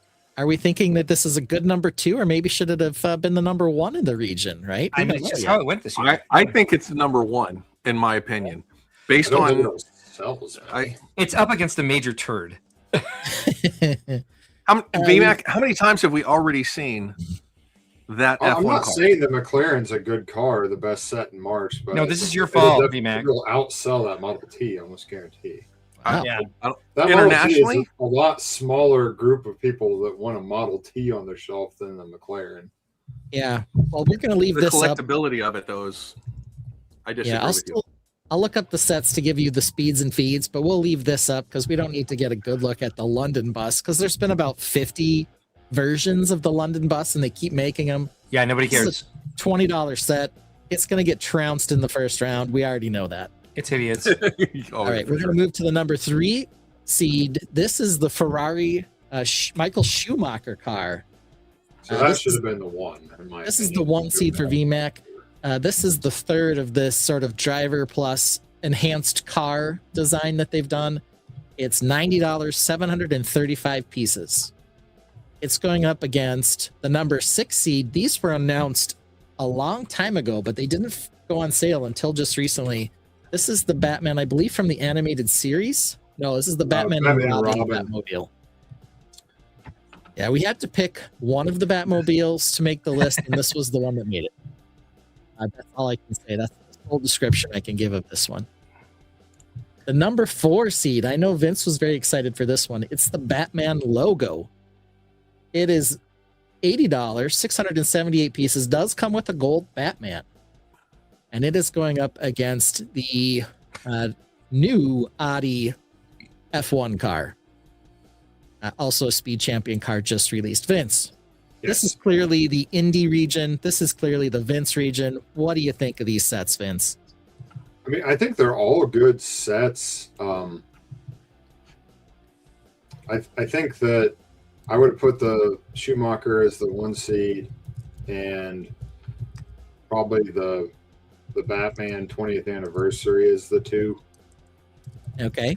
and just switch those ones with the seeds that you have in 1 and 2 is I see. how I would have seeded it. But I think All right. they're all good selections. All right, so Vince is liking the 3 and the 4 seed from this bracket. He's thinking they might take out 1 and 2, where we've got Model T and, I don't know, our 985th Technic Super F1 car. This is actually the second McLaren one they've done in like the last 5 years. But, you know, they're going to keep doing them because people keep buying them. All right, what about the chat? The chat got any feelings on any of these? They do want L Golf wants the Batmobile. We got a lot of people liking the Model T. Jazzy Viking Brick says it's the OG of OGs, the Ford Model T. And Tron is having some trouble with autocorrect tonight, so don't even pay attention to that. We also have a Laterado liking the Batmobile. But it's all about rubies. Laterado was trying to say that it's extremely faithful throwback. The Ford Model T. It's the Ford truck that's built Ford Tough. We kind of knew what you meant. And let's see. Jazzy Viking Bricks did ask, how do we place our bets? However, what we will do, we'll start next week and we'll start heading these off, and people will win by poll. If you guys want to start a pool, you'll have to do that on the side by yourselves. I was raised by accountants. Gambling gives me hives. All right. Yeah, you don't want to do that. No, hives are bad. We We used to have the Holiday Joy region, but this year we're going straight to Chicago. Chicago, we have it Ooh, here. Okay. I'd like to call this maybe the pseudo Mark region. Yeah, it is because we've got Gannon, we've got Otters. Yeah, we've got EV. So let's start with the 1 versus 8 seed here. We've got, I think it's called Gannon Final Battle. Tron, go off, man. We're just gonna let you cook with those autocorrects. Yeah, just do what you want, man. The Zelda set's great. And it's battling one of the smart play, but not smart Cantina? all-in-one sets, the Cantina. Yep. I'm a little disappointed that it has a brick-built dewback, but I suppose he needs the tile, so, they brick-built him. The number 2 seed is the Otter. Mark, should this have been Yes. the 1 seed in this region, or how are you feeling Oh about no, it, the number Zelda 2? set, the Zelda set is baller. People have been waiting for Zelda sets for a while. I'm glad they're coming out with another one so quickly. The Otter is kind of a niche set. Yes, it's me in brick form. I don't know why I have a baby, but maybe that's Orion. I think that this is a good seed ranking. I'm surprised to see that it's up against a really strong number 7 with that question mark daffodil. Magnolias. They're the Magnolias. Yeah, Magnolias is pretty. So I'm surprised that ended up in 7th. I'm not surprised that the Mos Eisley Cantina ended up in 8th. Yeah, I'm not. there aren't a lot of very highly ranked smart play sets, but there's a couple in here. Some of them didn't make it at all, but a couple did. The number 3 seed is Eevee, the most accessible in terms of price of the Pokemon sets, going up against this City Heist train set, because people still love train sets, guys. Yeah, the City Heist train set is cool. I think it would do poorly against the it might do poorly against anything, let's be honest, but I think it would do worse against like the Arctic train set, but that's not a Yes. March 1st release, so Yep. Yeah, that Arctic train set was absolutely phenomenal. This is definitely not as good as that set, but it's going up against a Pokemon here. The 4-5 matchup, usually one of the spicier matchups in the game. We've got the Monet Water Lilies, who we panned a little bit, but at this scale, it looks nice, right? Just got to be far enough away that it looks like this. It's going up against our second Smart Brick set, this time the X-Wing. Mostly based on its iconic status, I figure that it made it all the way up to number 5. yeah. Or it happened to fit better in the bracket at that size, so I had to make it a 5 or a 6. I don't know. That One of makes those sense. two. Yeah, reasons. Yeah. One of those two. They had a good season. Man, they did better than we thought they would, and here they are. Maybe they'll create an upset. I don't think any of the Smart Brick sets will win. Who knows? It's hard to say, but I would like to. I would like to say that this is if the India region was the Vince region, this is probably the Mark region here. All right, moving on past the Chicago region. Anyone else have strong feelings about the seeds? Anyone seen something misseeded that they're just shocked by in here? I'm curious what's going to happen with the number 4 seed Same. there. The reason being is I know the push that is out there right now with the Nathan Shwaya build that was done at the Met in New York. He did a expansive build on this to help promote it as well. This is getting a lot of sight, a lot of notice, and a lot of visibility. But the piece set on this, also the number of pieces in this is astronomical for how many small pieces it is. So Yeah, I predict this though. I think the Zelda set's going to beat the Mos Eisley Cantina. I think that the Water Lilies will beat the X-Wing, and so Ganon will eventually beat the Water Lilies. That's my prediction anyway. You got a lot of people like Zelda here in the that's chat. a hard one. Yeah, that's a hard one Yeah. because with the nostalgia of Zelda versus an art print, a lot more people, botanicals or just general collectors or stuff like that, may be into it more than Zelda. Yeah, that's what the chat seems to be saying. Is that they like this? They're all. I meant to say screaming. I almost said creaming, but either will work in this sentence over the Zelda set. Just if anyone was curious, the Monet set, of course, it's no figgy, no buy, right? But it's 3,179 pieces for $250. So it's not, cheap, but it is over 3,000 pieces. VMAC, thoughts on the Chicago region? I think the what are we calling them, lilies, are kind of a bit of a Cinderella, although the Otter's a strong first round matchup. But Sure, Jan. I guess that's a tough tough call right there. It I think sounds if like- was, So- I So would be VMAC, the- when we hit the 8, do you see otters and Zelda where's Otters at? Number 2 down there? seed. Number 2. Yeah. All right. But what's the question? I guess. The elite, Well, when the we- elite when we eight get here. to- That's like the Oh, final Elite 4. 8. I thought you were talking about the Seed 8. Yeah, Um, past the final 4, the elite 8. So the next, would we see a matchup between the 1 and the 2 seed there? I think that'll be tough. I do think the Zelda will carry that top. Mhm. I think either the Eevee or the Lilith will do the bottom. If All we were right. doing this tonight, the chat is saying Zelda like crazy. Yeah. Ben, thoughts on this? Yeah, I mean, Eevee is the most accessible and cutest Pokemon. Is still $60. I don't know that it's going to have enough push. I think a lot of people will vote Otters, Sure. for Mark's sake. So I think the Otter's going to carry up to the Zelda, but it sounds like everyone's in love with Zelda today. The otter might be a maple, you're saying? It might be. Maple made it to We'll the see. final 4 somehow. We'll see. You okay, Brickhead? I'm okay. Yeah. Okay, I was just like, did you get attacked by a lamp? What happened there? No, I'm great. We're doing good. All right, I'm kidding. I'm totally kidding. Good. let's move on. What's our next region, everybody? Grand Rapids region, of course. This region is beautiful. This is I love these colors. This will be a challenging region. I think I called this, in my mind, the figures region, because it's got basically all buildable figures of some variety. Two's Wow, gonna win. yeah. The second seed's gonna win. Yeah, so the number 1 is the $650 triple Pokemon flagship set versus this terrible little Ninjago set. Ooh, Al Goff says Star Wars over Zelda, actually. Yeah, okay. Yeah, is that a 4+ set? Yeah, I eight think seed? it might be. It's like Yeah. a dragon rising set, and it's some sort of mech battle between Jay and some green goober. I don't even know what to call him. There's such disdain for the cost of the Pokemon sets that the green goober might win. Well, the green goober's not great either because it's a 4+, 107 pieces, $20, but it does have 2 figures. Odele Dorado says the little Ninjago 4+ set is a cheaper way to get Dragon J. I have But the a Max are feeling garbage. Yes. Winnie the Pooh is going to sneak in at a number 3 seed Well, we might because of its see. adorableness. Yeah, Yeah. also has a theater in his crotch.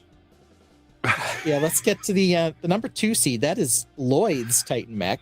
So we've seen some baller Titan mechs from Ninjago lately, and it's fighting the Brickheads Monsters set. It's going to crush the Brickhead's monster set with its articulated fact. knees. Yeah. Yeah. Could be. Yeah. The 3-6 matchup it's double Winnie the Pooh. We've got actual Pooh against Piglet and his little cake. I will say, if Piglet has anything going for him, he does have a figgy. So I don't know. Pooh has 2. Take that for what you will. Pooh has 2 figures, yeah. Eeyore and Pooh. But they're inside. They're inside the shell. You can't see them in this picture. Oh, okay. Winnie Then the we'll Pooh- pretend that it doesn't exist. Yeah. Sure. Winnie the Pooh is 1,400 pieces, $13.99 actually, $150. Will ship by March 20th, so it is a March release. Though I think it probably is available in some stores, but I think they're backed up on shipping on Lego right now. The Piglet set is $40 for 544 pieces, so better price the part there. But Piglet, he's a little creepy. I'm Which being one's- honest. Which one's Boo, as Sean is talking about here? The Pooh versus Boo? Boo versus Pooh. I'm Who's Boo? not sure. Like booing Piglet? Maybe they're just booing piggies. Yeah. Maybe. I love the Boo, Piglet. Monsters Inc. Piglet's the best Oh, character in Winnie oh. the Pooh. Is Oh, Boo so- in... Yeah, Boo is the girl? Yes. Yes. Oh. Oh. So we think- Oh. I think Pooh be 7 is Boo. going to advance and Pooh's going to advance, and that bracket is possible. We'll see. Anything's possible, but I don't think that is. I got you, Sean. I got kids too. Little kids. Thank you. Yes. We got there. Yeah. Well, let's move to the 4-5 matchup. We've got Pikachu. It's $200 for 2,050 pieces. It's a Pokeball with Pika springing out. He's got, I know Zane Houston did a Pikachu-like looking thing like this, kind of very similar that we've seen at Brickworld. He's facing off against Orange Cat, who's in fact not orange. He's nougat, but he is a March release. So we're getting ourselves some Orange Cat. He is $100 for 1,755 pieces. More pieces than the tuxedo version. Yeah, I think both of these sets I've heard a lot of disdain for from even just like general AFOLs, not just Grumfluencers, that there's like Pikachu's too expensive, the Mega Bloks one was better, and the Orange Cat is just a recoloring of the Black Cat. It is, but if you want nougat, Tuxedo Cat, sorry. you're getting a lot of new colors in nougat if you want to go with that one. I think I saw even some description of the number of new nougat molds.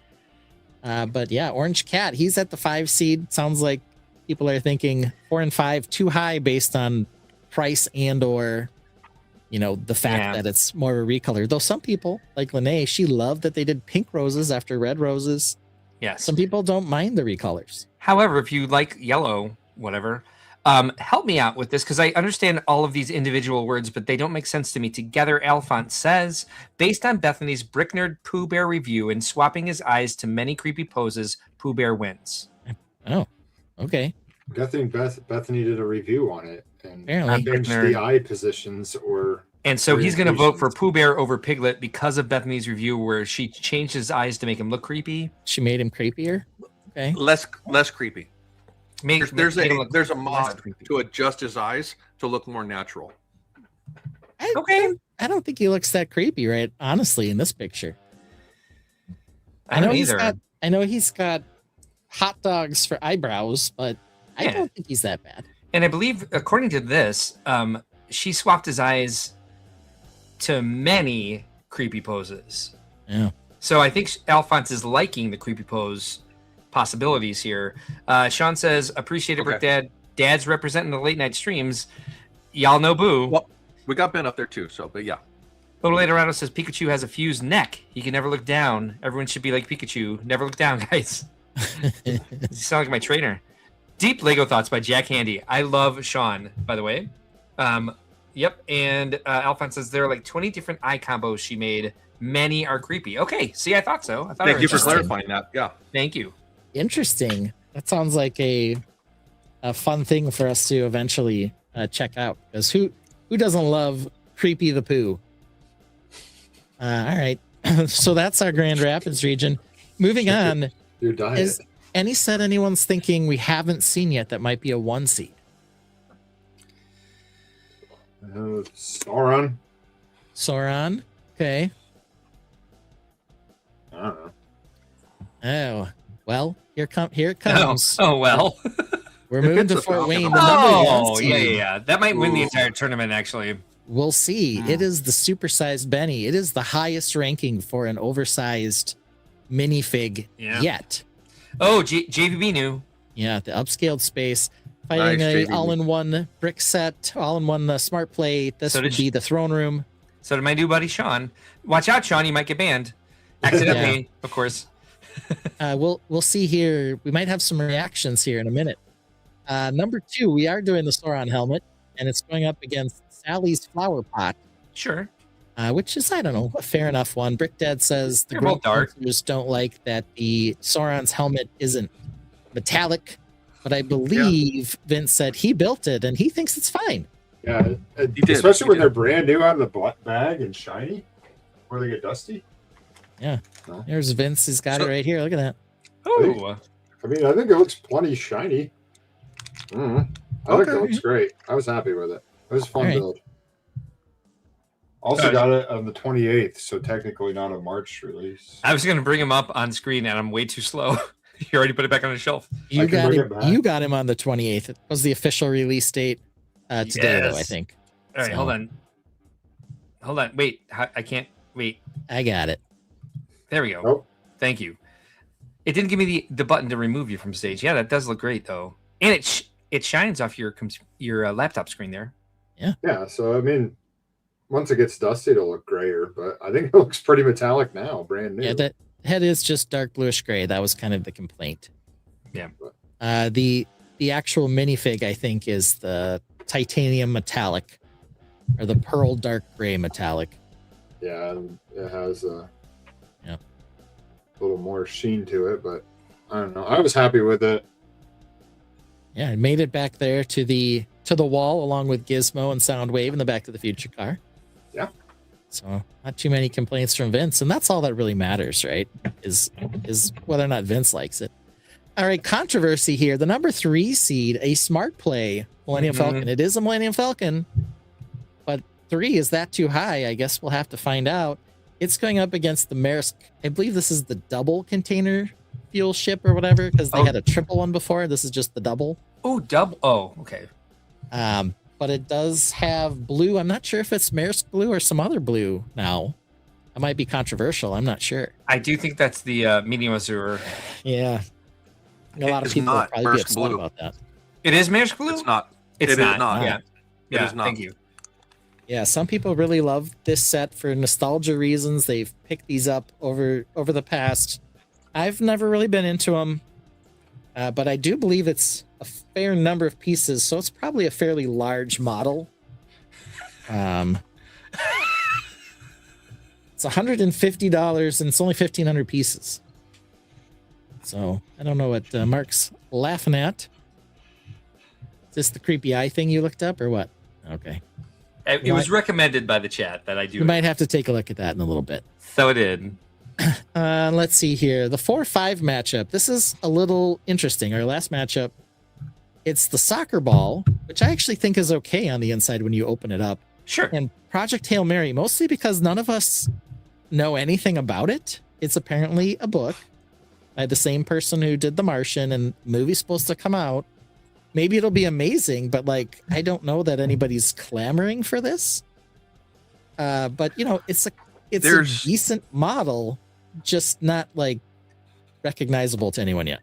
Well, and people don't need to clamor for it to vote for it. That's true. Big selling point is it's a Ryan Gosling minifigure depicted in it. So a lot of people go crazy for the celebrity figures that are depicted by Lego. So whether that sells this set or not, we'll see. Just like the F1 car for the movie. Interesting. Okay. Interesting story. So can we see this this creepiness here? Should we wait until we're done talking about? Oh, sure. Yeah, let's take a look. So this is Bethany's builds. The article credit is given to Dave Shefsek, but apparently everyone else is saying this is from Bethany. But let's see how we got there. All right, so this is OG Poo versus the mouth experiment. But all right, you guys are already looking at it. So here we have some teeth added. Yeah. Okay. Yep. All right. Okay. It's a little creepy. Let's see. I think we saw those. All right. Let's all right. Oh, no eyes. That's a little creepy. Many faces of Winnie the Pooh. Here we go. And let's see here. Oh, it's like that Animal Crossing dog. Red eyes. Goldie, yep. Goldie. Oh. All right, next. That's drunk Pooh right there. Sloshed Pooh is what it says in the and here we go. Psycho Pooh. This next one looks like one of the characters from Animal Crossing. Yes. What is that guy's name? The ugly bear. Gopher or Barreled. Barreled. Oh. Ouch. If. Let's see what else we have. Oh, Happy Bears. That is a Wackleverse Pooh. Super surprise Pooh.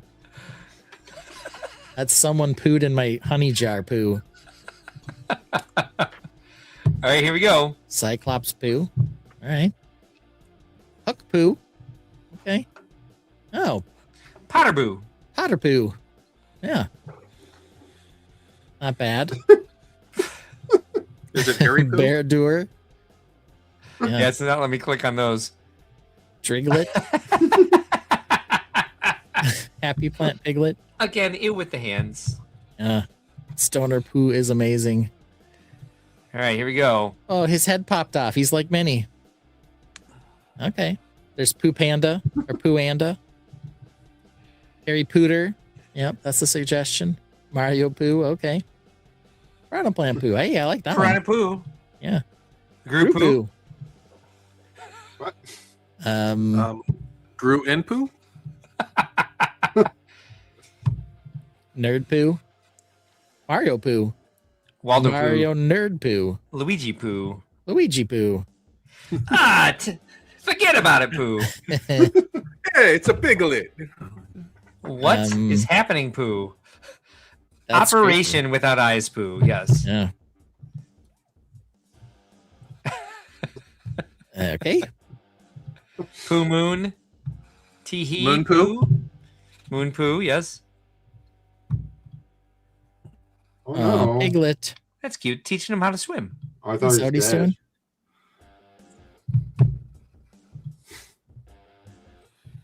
And yeah, he's doing 6'7", I think there. He's doing What vents. the- Yeah. Alien Poo. I guess. I don't know. Is that a chest burster? a fish. Supposedly. Ooh, All right. There we go. All right. All So right. lots of poos. And those There are we all have it. reasons why he's going to come in first in this category. All Yeah. right. So back to Fort Wayne. What are we thinking? Who's the favorite here? Is the number 1 seed right? Is Benny going to be the winner out of this pool over here? Which region are we thinking might be the toughest? As most people are liking the Pooh faces, Old Dorado is, like Brick Dad said, excited that he can make a Blade Runner 2049 fig. Where's Pooh Pooh? Well, we saw his butt there, so I don't know. I think we see a clear winner here, to be honest. Go back through the other 4. We'll start with Indy, which is lots of cars. We got the Model T, though. We hear from Vince that he thinks the 3 and 4 seeds here are the strongest. If history is any indicator, I think the F1s are just fodder for the fire, and so is the London bus. So I do think we'll get Yeah. the Ford Model T winning this region, just as a predictor. I So I like think the T versus the Batman logo. this might surprise us, but I don't think this is going to be a tough region. We'll see. This might be the Titan region here, where we've got Cannon and the Otter and Eevee and the Magnolias. Yeah, and you said even the water lilies, I think people might be voting for. Yeah, especially if there's some sort of buzz around that. Yeah, as a the- parts pack. Yeah, a lot of people said Zelda. This region, it's got a couple of heaters too. We've got the Pokemon that everyone complained about, but Pooh might be going farther than Dark Horse initially because of his thought. creepy face. Yeah. Yeah, though the Titan mech is a very good build as well, and we do have the adorableness of the Monsters U. I don't know if we're going to see all number 1 seeds advancing here or not. This I don't might think be a so. region where we don't get one. But I think Fort Wayne, I think this is Benny's to lose, but who knows? We could be surprised. I think if you swap the Falcon and the Nightshade, your Sweet 16 round would be really hard. But Falcon and the Nightshade. Oh, okay. Time like, stamp. so if it was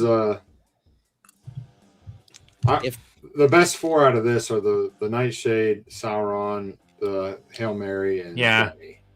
So if you could get those matched up, but Yeah, well, they fall where they fall sometimes. Yeah, so the container ship or the Millennium Falcon Smart Brick might have to move. Yeah, three was a pretty high seed for that. But yeah, we had to get one smart play, one that surprised everybody a little. Sure. Could have hit 4 or 5 seed too. Who knows? But people love the Falcon, so it squeaked in probably more on its legacy than its actual season. You ask me. It's like Duke. They're never going to get lower than like a 4 seed, even if they suck. Right. So, Well, last year we had a little bit of a mix-up with a last minute change with an addition Yeah. that got added in. And Is it that did something win. that we could happen again this year? we'll Not have to according see. to- Or are we looking at Benny that solid? Not according to Lego Leak. Well, yeah. There's Who been knows? some stuff that has already been leaked that it may get an early release that just hasn't been televised or anything like that. So Ooh. Well, Yeah. you we'll have never to see. know. We're not banking on it this year, but you never know. It could happen. It could. So yeah, that's our March release madness, guys. We're geared up for it again, and I think that we're probably going to see a good representation of 4 very different sets this time in the final 4. And that's not atypical. I mean, we had a Dark Horse 5 seed win it the first year. Last year was the last minute entry of the Jurassic Park one. Sounds like Zelda's got a lot of momentum, but who knows? Yeah. You can't say until the matchups come your way. All good points. Yeah. Now, I've already thrown in my final 4 pick into the chat with you guys. So throw your picks in there and we'll see what happens for a final 4, and then we'll go from there. Good point. Good point. $20 to charity for the 3 losers. What do all of these sets have in common? They're made from Lego.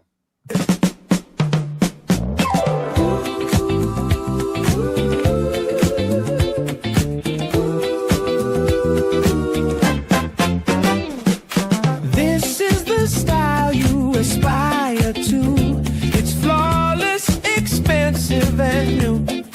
No 2 chairs are matching, and the fig tree is dying. Look, there are little balls on the shelf. I just made you say balls. Accoutrement in the bowl. Accoutrement. Blank canvas on the wall. Blank canvas. Tripping hazard on the stairs. The stairs are a shelf. Lifestyle shots with our ladder to nowhere. Yeah! We've got the antique stapler next to a meaningless roll of twine. We found grandma's urn, surrounded by books with no spine. The photoshopped iPad is on a step, and dad's old ashtray looks just fine. Accoutrement in the bowl. Accoutrement. Blank canvas on the wall. Blank canvas. Tripping hazard on the stairs. The stairs are a shelf. Lifestyle shots with our ladder to nowhere. Yeah! All right, we're going to take a look at the sets that were on the bubble, just quick to see if any of these are ones that maybe, were passed over and shouldn't have been. So the bubble sets, the ones that were almost there but didn't quite make it. First, we've got the sunflower bouquet. The magnolia squeaked in past this one. But this also a March 1st set, $60, 686 pieces. Didn't quite get there. I can see that though, because we've had sunflowers before. So yeah, just didn't quite have the resume. Second one is the supply llama and fish stick figures. Only one brickhead set made it, and it happened to not be this one. So put a good old fish stick and the creepy looking llama, which maybe has some good cheese slopes, but not as good as the first supply llama. So this one didn't make the cut. Yeah. Kevin and Doug. I'm surprised. I'm surprised about that make too. It into the figure categories. Yeah, it was tight in that category. Well, this is Lene's favorite set. It could be for March 1st. Yeah. So this may be a bit of a snub for some people that this one didn't get in. We also didn't really have any of the Technic sets. So, for example, the BMW GT3 Evo race car didn't make it. I don't think anyone's surprised by that, though. No. There was also that other F1 set. Is actually the F4 set that just came out with the female drivers on the whatever. Vince, what's the name of the Formula One Academy? Formula One Academy. The Formula One Academy car. Probably a better color scheme than the redone Audi one. Not, I guess, better color scheme for us, not necessarily in like the classic sense of F1. Right. But those are the sets that were on the bubble. And Doug sounds like maybe the disappointment for some that didn't quite make it into the tourney. I'm not sure it would have, beat out a high seed, but you never know. Well, They we do get a chance to dance.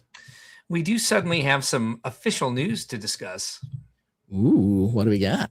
I don't know. You want to talk about it? I don't know. Do I? Probably not, but let's do it anyway. Okay. Here we go. How do I do this? He doesn't know, I do. but he knows. Window. And Everybody bear with us. This is Mark's first time. So yes, exactly. Wow. All right, here we have it. Here's what we're looking at. Oh. The source is official pictures, although this is on Reddit Lego Leak. Apparently, these are official according to Reddit Lego Leak, so apologies if they're not. But here we have it. It's the what are they calling this line? F1 helmets. There we go. Oh no, I thought it was the additions. Never mind, it's Editions. not. It is the edition. It is one of the editions. Thank editions. Yeah. All right, so we've got Hamilton and Leclerc. Leclerc. The C is silent. Leclerc. The C is silent. The second C is silent. Yeah. The first C is hard. Phrasing. So here's Lewis Hamilton here with a figgy. This is $90. I don't know how many pieces. Perhaps the set box will show us here. 886 pieces for Leclerc and 884 pieces for Hamilton. Wonder how those visors attach. Yeah. It looks Because like that could be useful outside of this, depending on how they attach. that looks like an axle with the stop, the 3 long axle with the stop right here. Okay. And so here is Hamilton again, and here's Leclerc. They both are May 1st. Looks like $90 a piece. We don't seem to have part counts though, so we don't know if that's Yes, we do. highway We got robbery or not. right here, 886 pieces and Okay. 884 pieces. Okay, so that's not too bad. Yeah, you couldn't see him unless you have Mark's magnifying glass apparently, or you're looking at his screen. And they got Yeah. figgies, or you could have heard me say it just like a minute Maybe. ago. But I was busy checking something else. I figured as much. That happens to me as well. On the rewatch, I'm always like, Ben or Brick Dad or Lene or Vince just made a baller joke that I didn't hear while it was happening because I was looking at a comment. VMAC, what do you think of these? You're the expert here on F1. There is a F1, what do you want to call it, subculture that like really gets into the artwork on the helmets. I not so much. Lewis doing the yellow. Ayrton Senna was his favorite driver, and Ayrton wore a yellow helmet. So Lewis has always had a yellow helmet. So it's very iconic, and with the teammates having the same exact car, like you guys call Lewis is a bright yellow. I have a question. How can you see the artwork for all of the logos that are plastered onto this thing? They do a lot of in car like Shop. like over the top of the head, so everything on the top is visible. And they also, when they do like they have their main helmet for the year, but a lot of them will do like a special one for a race, or like have a children's hospital design the whatever. Oh, and okay. they'll have a whole media presentation about it. But it's a subculture within F1 that I'm not really part of. But Hashtag helmet advertising. if this was your favorite driver, though, even if you weren't a fan of like, or weren't into the big helmet scene, if you're a Leclerc or Hamilton fan, I guarantee you're getting this. I probably won't get either one of these drivers, but if they come out with some others, I might be tempted. There's a list of about 8 drivers' helmets that are going to be a part of this line. Oh, goodness. Yeah, I do think Senna was on that list. So. Okay. That's somebody you would want, VMAC? Yes. He didn't even hesitate. Yes. I think that orange visor or the red visor there, though, like spaceship, like really big spaceship, like Max? wow, that'd be Multiples of those that'd for be a really armor, big or mech. yeah. So I think there's some cool molds you're getting out of these. What's wrong with a really big mech? Well, Hey, that's that size. If Don't that's the size same shame. size as Sauron, my head on my mech's about a quarter that size. So Yeah. 4 There's times bigger than it is now. There's definitely some new molds in here, as far as I Oh, yeah. know. Yeah. I would love to see I mean, this the as visor, an M-Tron obviously. helmet. Yes, yeah, Yeah. 100%.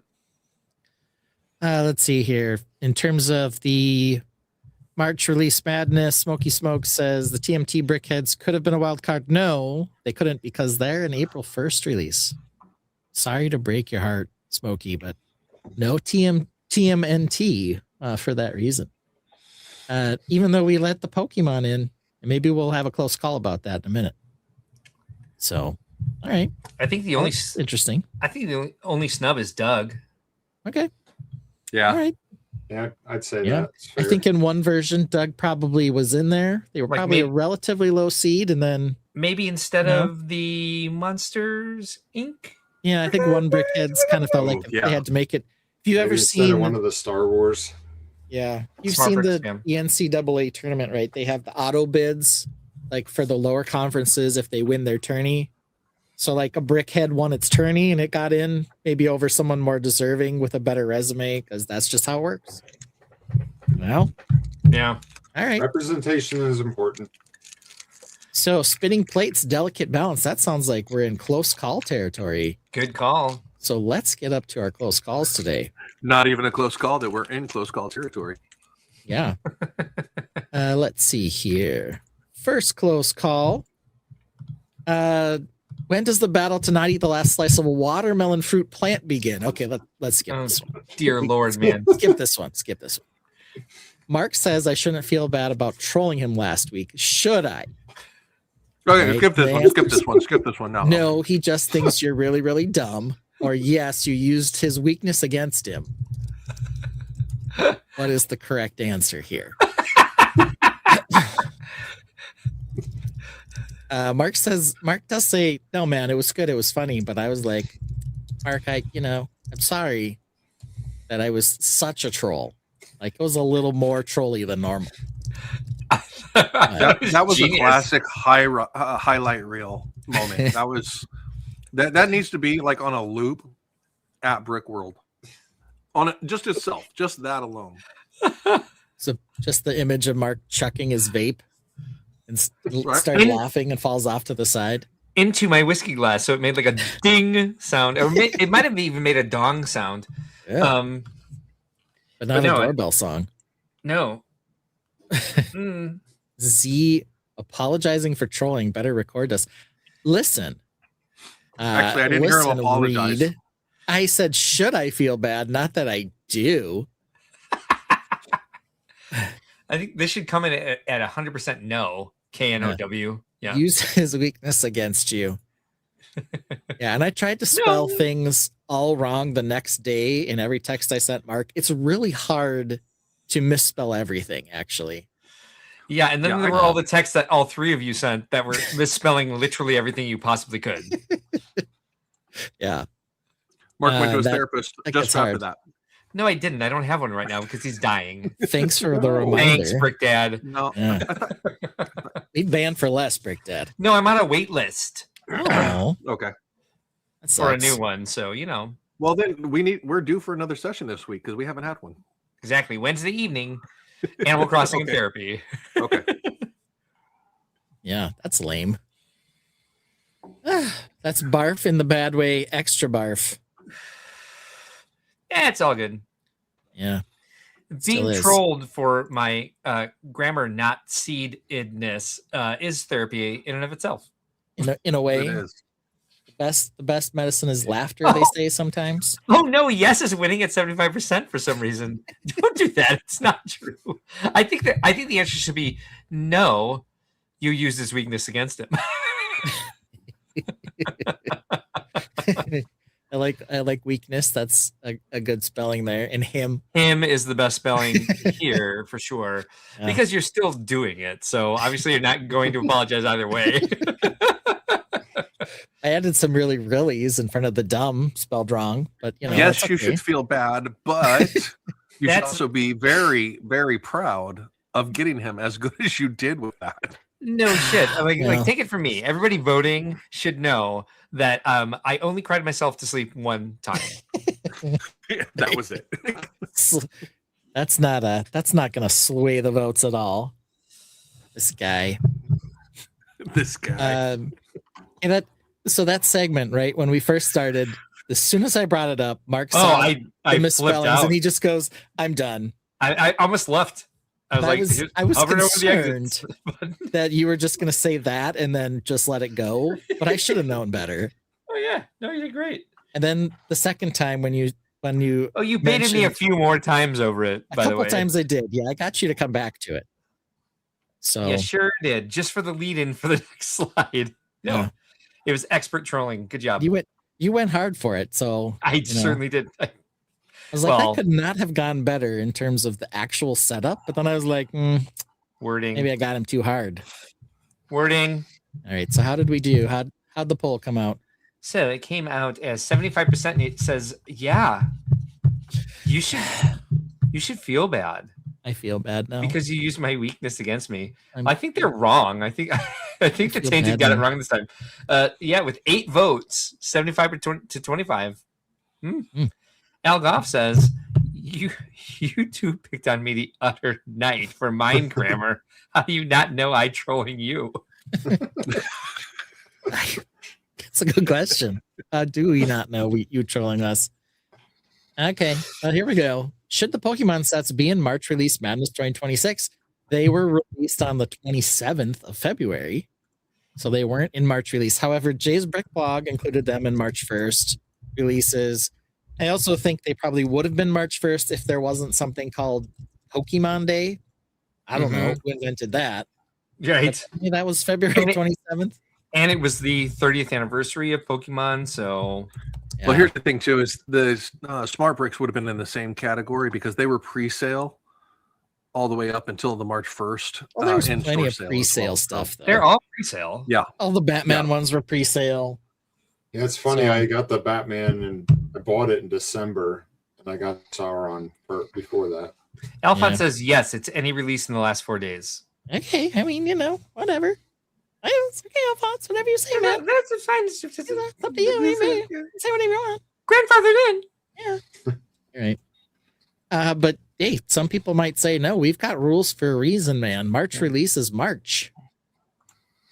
Was it March the is not 30th? February. Was it the 30th 20 anniversary? Yes. Because I'm looking at Pikachu down here, and he looks like he has a 2 and a 5, the way those plates are positioned. Maybe. So what do I know?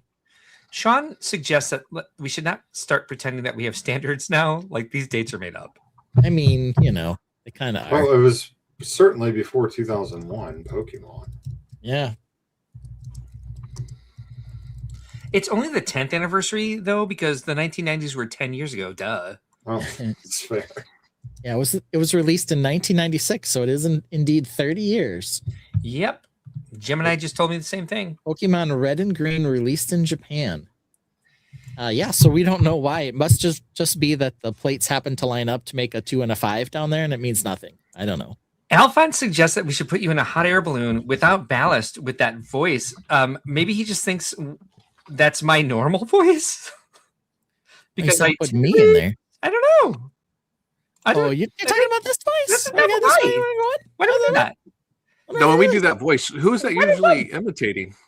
We're not imitating anyone. This Nobody. doesn't sound like Oh, It's usually it's Pikachu's number 25 in the Pokedex. Marnie sell 700 thank you. boxes of Girl Scout cookies, and right now Yeah, she's she's at almost there. $4.95. Yeah.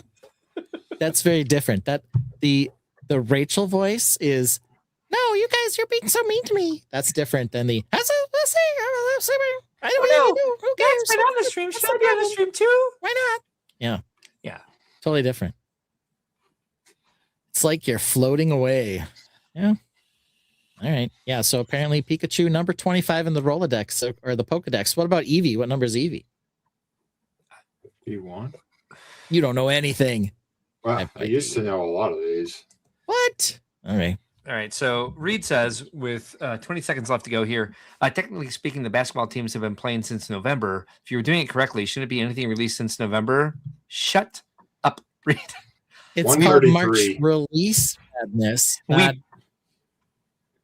We sets that are still available in March Madness. We've banned for less. Yeah.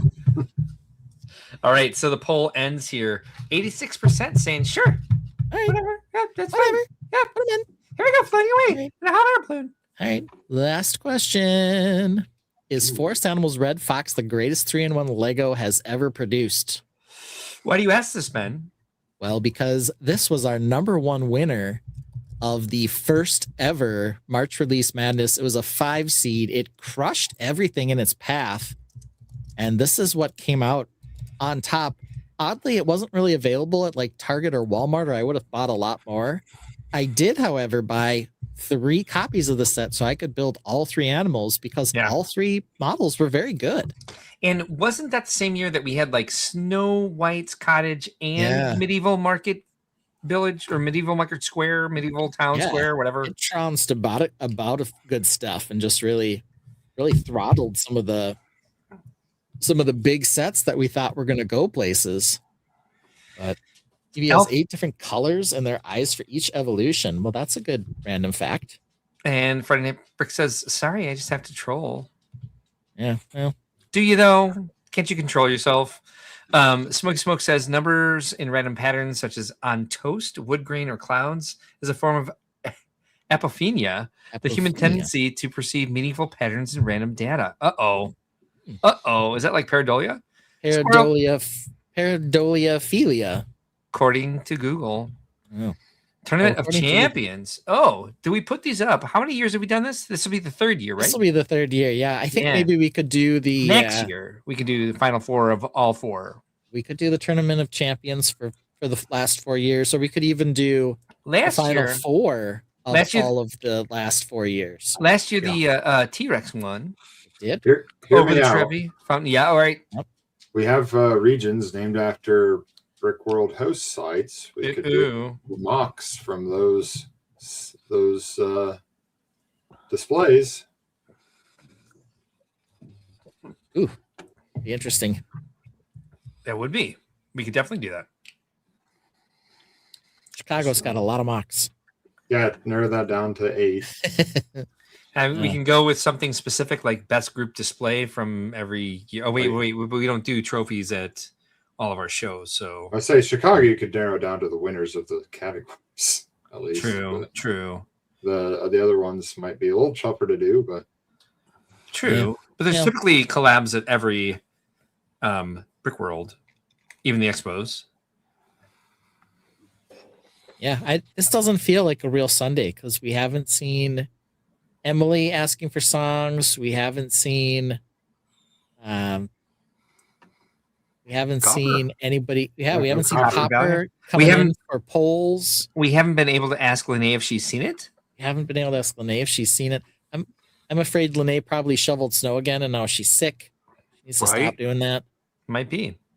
But how are we looking on this? Is it totes or Nabra? Well, with 30 seconds left, it looks like we have 67% saying Nabra. Wow, they have other 3-in-1s they like better. So let us know, guys. What's your 3-in-1 champ? What's better than Forest Animals Red Fox? Safe travel, Sean. Yeah, exactly. Please, in the chat, do let us know. If actually, last thing, Sean, I need you to throw both hands up and go, "Woo, Brickworld," so the plane can hear you. Yes, all of them, everyone, even the pilots. 3-in-1, but 2 of them are campers. Yeah, we haven't seen Hawkeye yet. I mean, come on. Yeah, we did just see him. No, we didn't. Liam? Right. Liam Brick the Bed is not on lunch from his aphrodisiac farm job. Yeah, but we did have Team B in here earlier. We did. It's true. So always a mix of things. We had Aussie representation. I mean, we are ending earlier than we have in a very long time, so we can like come up with some other odd thing to do for a moment before we hit our last segment of will we be here next week, which spoiler alert, we will. Yes, well, I have an option, and that's what's on your floor? Oh goodness. Should we score on the floor? My floor is hideous right now. Mine's bad too. I've got a good floor actually at the moment. Mine's bad. I'll show you. You know I'm not afraid. All right, we're up now with Nabra winning at 57% in totes. Okay, all right. Yeah, so it's kind of a close call here. Kind of a close call. All right. A little disappointed because I just maybe it's just my memory, maybe it's recency bias, but man, Red Fox, that was a baller 3-in-1. So who knows? And they've really seemed, and I could have said, hey, this is the best animal 3-in-1, but that was too narrow. I thought, well, maybe people love that haunted house. Maybe people love whatever, but yeah, that was a great price on that 3-in-1 and three A builds. Like, how often do you see that? Yeah, the squirrel's a good build. The fox is a great build, and the owl stands up. But the lovebirds kind of trump that. Ooh. Well, but that's not a 3-in-1. No, No. it's not. So I was all ready to show my floor because Orion was down there, and as soon as I identified her, she left. So give me a moment. Yeah. Let me see if we can do a score on my floor because I actually cleaned up today, so you'll see what my cleaned up floor looks like. And let me go see if I can get Orion to at least make it cute. Yeah. Here, look at this. This ain't nothing. This is my floor right now. There's actually a path you can walk through to get out right now. That's an improvement. That's the cleanest I've seen in a long time for you, Ben. Yeah, that's actually pretty good. There's only one cherry Coke bottle over there. Only a couple of pick-a-brick boxes. My desk is pretty hideous. Look at that. But whatever. But there it is. And then behind me, we'll go all the way around. Behind me, we got a lot of boxes too. So this is all because I'm working on the hexagons right now. But yeah, that's what it looks like at the moment. Lots of green. The closet of shame. You can see the closet of shame in the background. Can't get into the closet of shame right now. But lots of green and black as I'm working on the hexagons on this side, nice. And then brown over here. So that's how I've got the parts sort of laid out so I can work on the hexes. That door over there's blocked pretty good, so that counts pretty good. Yeah. Can't really get into that one. There's my actual exit door over there, plus a castle. Okay. So little open door for Cinder. Haven't seen him tonight. Yeah. More stuff up on the shelves and everything. There's my Knight's Castle redo. So, on a little cathedral or something that I'll have to do something with. But yeah, I don't know. That's less terrible than it has been. And now you can see up above. So little patches of brown in there, but it's no longer black. So I like it. It actually gives some depth to the terrain where you have lighter green, then you have some darker green, then you have some brown. So it's like, the patchy grass that you see through forests and fields and stuff like that. So that's pretty cool. I like that. A little muddy. Didn't notice your thing was hanging off the shelf that much until this angle. Yeah. Precarious. Well, it's not, because all of the heavy part is the building, which is up on the shelf. But those two are both hanging off quite a bit. And then we've got a few random classic sets up on the shelf, as well as a few of my own builds here and there. So nice, nice background, at least better than just having all of the modulars up there, which is what it used to be. Nice. And we got to move this over to the new hexagon in the coming weeks. Stay. Or days. Are you looking forward to that one, huh? No. I mean, part of it is part of the challenge that I definitely found. The hardest part about transitioning this over to the hexagon was the fact that it has lights in it. Yeah. And so the lighting, like the cables, having to detach those and reroute them back through was actually probably the hardest part. Okay, sorry. So, we got to do this quickly because she's waiting. There she is. Good girl. Okay, stay. Dad's got a treat. Stay. Okay, touch. Good girl. All right. Paw. Good girl. All right. Good girl. Hey, Orion. There you go. All right, ready? Say Roo. Say Roo. Say Roo. Okay, it's close enough. All right, so she whispers it now because she doesn't like to bark loudly at people. I won't be loud. I won't be loud. Exactly. But check out the floor. The worst part there is under my chair here with the all the dust that has built up, plus the 2 Brickworld shirts on the floor for when I have meetings and I have to look like a professional. So I take the tank top off. Yeah, makes sense. And put on the all right, so going over here, this is the worst corner where things have just kind of piled up. Okay. And there's another dog bed here for when Cheeto comes over. Nice. And I can't get over there when I have to open that window or get to the tool boxes that are over there. And then this is one of the areas I kind of cleaned up today. There's a recycling bag there. There is a box of the frame shipper so I can build boxes with. The Lego Beauty and the Beast castle I haven't opened up yet. Yeah. Nice.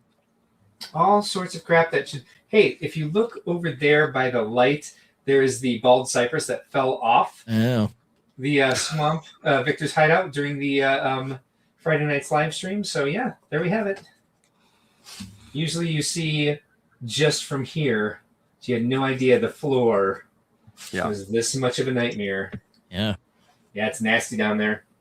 Yeah, like we both said though, creative space, man.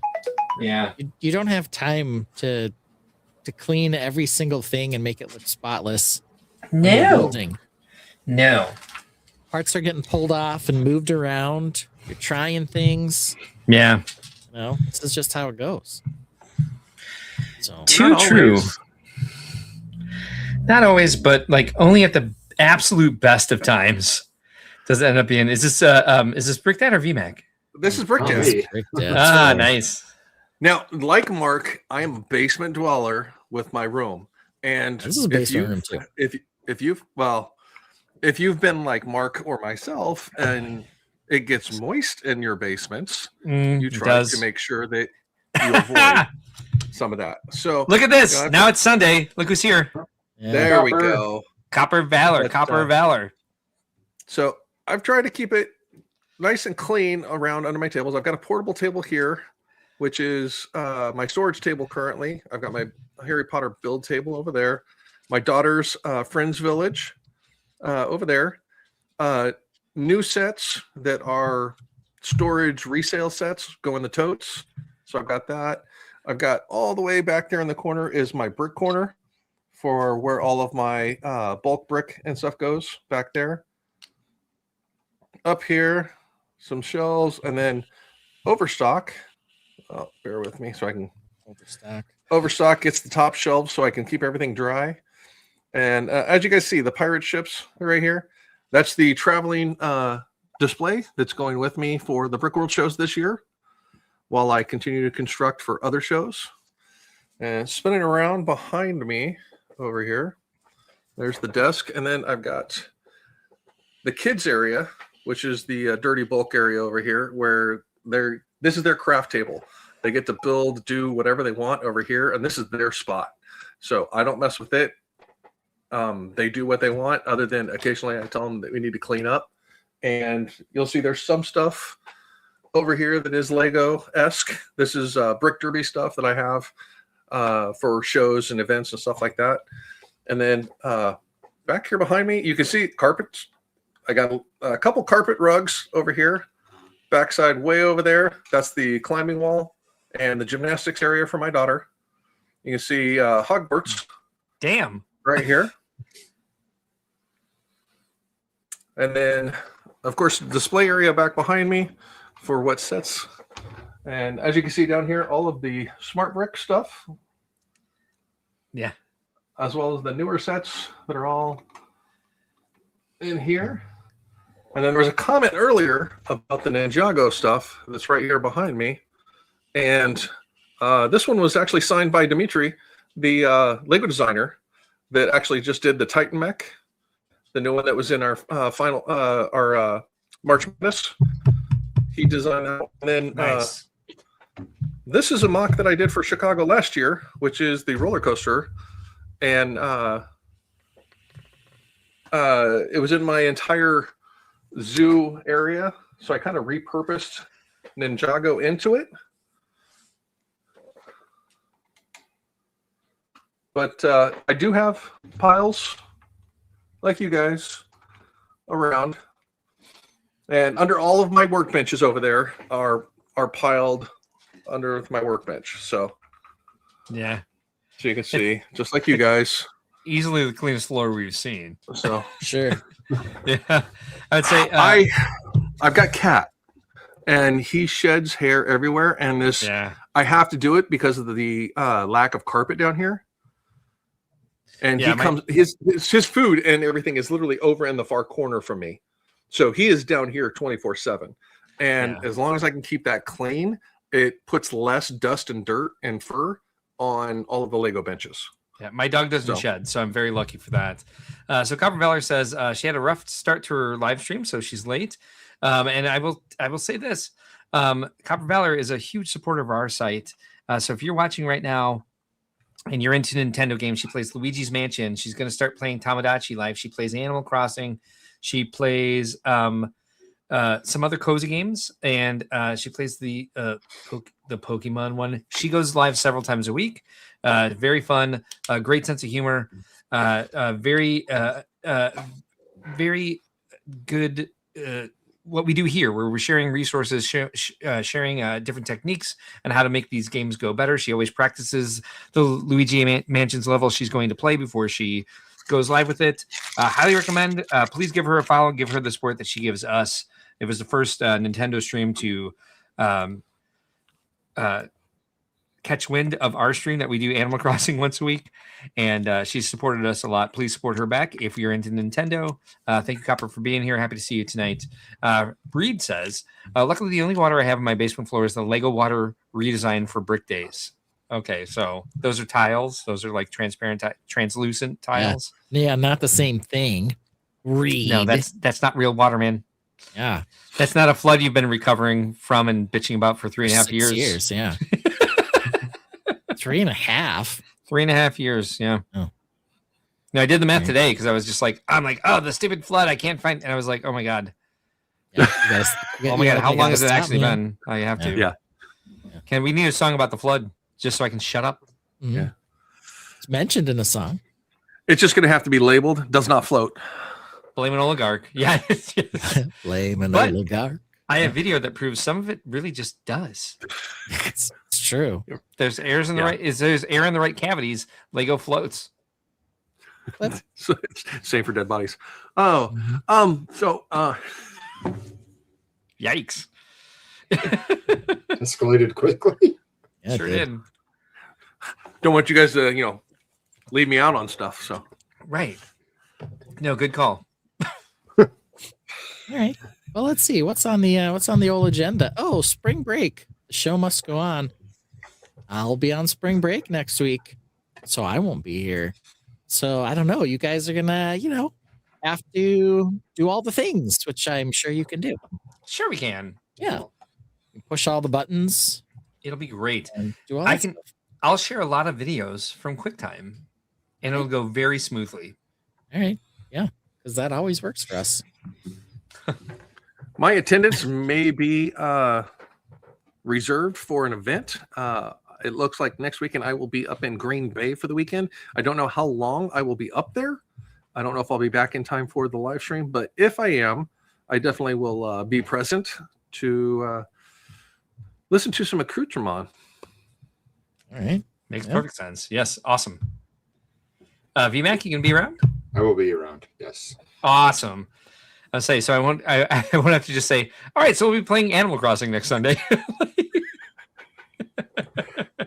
I won't have any mock or anything to show because I'll be chaos. That was the last pretty time that's going to be down there. But Fair enough. Last weekend before Indy, and yeah, I might have I'm there with you. I will be spending Saturday printing badges and collating them, and so it might be a little bit of panic time on my part as well. But I'll be ready to do a stream in one way or the other. Ben, do you want us to hold off on round one of? Do you guys think you can do it? That's fine. I know we can do it. All right. I mean, he does round 2 without us because we're at Indy. So. Yeah. Yeah, I mean, we've joined him the last 2 years. We just watched him do it, and I've walked away 30 minutes into it. Yeah, whatever. Yeah, it's just you guys want to start? I'll just have to share the file, and you can take it from there. Oh, Copperfeller offers that if we were to play Animal Crossing next Sunday, she would rate us. VMAC, one thing we can do, I really want to see the clothing that you've designed in Animal Crossing because I've designed a lot. So we can make that the segment after March Madness. We're just like, let's, and I'm sure all the AFOLs will stick around for it, but at least we'll get a raid from Copper as long as we can line up with the timing. Well, my shirt that I use when I play is my sig picture. So it is Lego. That's awesome. So Yeah. So see, they're directly related. Yeah. They're symbiotic. So Speaking of Animal Crossing, there are a couple Animal Crossing sets that are 4 times Lego Insider points currently on Lego. ooh. 4 times the price they should be. Blathers Museum, it's regular $80 retail, but 4 times the points, Okay. as well as Creative Houses Season of Fun, That's a good one. $89, With figures. Yeah, the and figures look good in that one. 4 times Lego Insider points. So if you're looking at building an Animal Crossing village or city or island, that would be a phenomenal set to pick up to add to whatever you might already have. Yeah. All right. Yeah, I highly recommend the Creative Houses Seasons of Fun. It's got a lot of, as a parts pack, it's awesome. It comes with 3 great figures.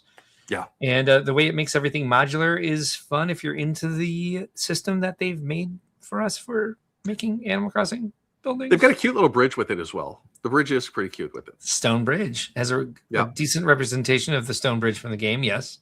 True. Yeah. They just discontinued Nook's Cranny and Rosie's House, it looks like. On clearance at $45 from $75. Yeah, it's out of Yeah. stock. You know what you call that? $45 too much. Oh, if you have Rakuten, you can get Leaf's Yeah. Caravan Garden Shop, which is a good set, for Yeah. $23.99, which is Wow. $6 off. Wow. But you have to have Rakuten. Oh, same with Goldie's Cozy House, $4 off from $22.99 to $18.39. I'm sorry, that's $4.50 off. Yeah, Right? don't get that. $4.60. 60 cents. Yeah, thank you. Valid until March 8th. Oh, that's wrong. Valid until March 8th, or while supplies last. Don't worry, they will. I have no fear. No fear of you running out of Goldie, that demonic little monster. Why did they make her The possessed? fact that you're saying that, Ben, just shows how in depth you are with Animal Crossing, and we all love you and appreciate you Just for that. that freaking dog set. Like, oh my goodness. Like the first time I saw that, I'm like, what happened here? It should Why all did be we do polybags. this? Should Yeah. all be polybags from here on out.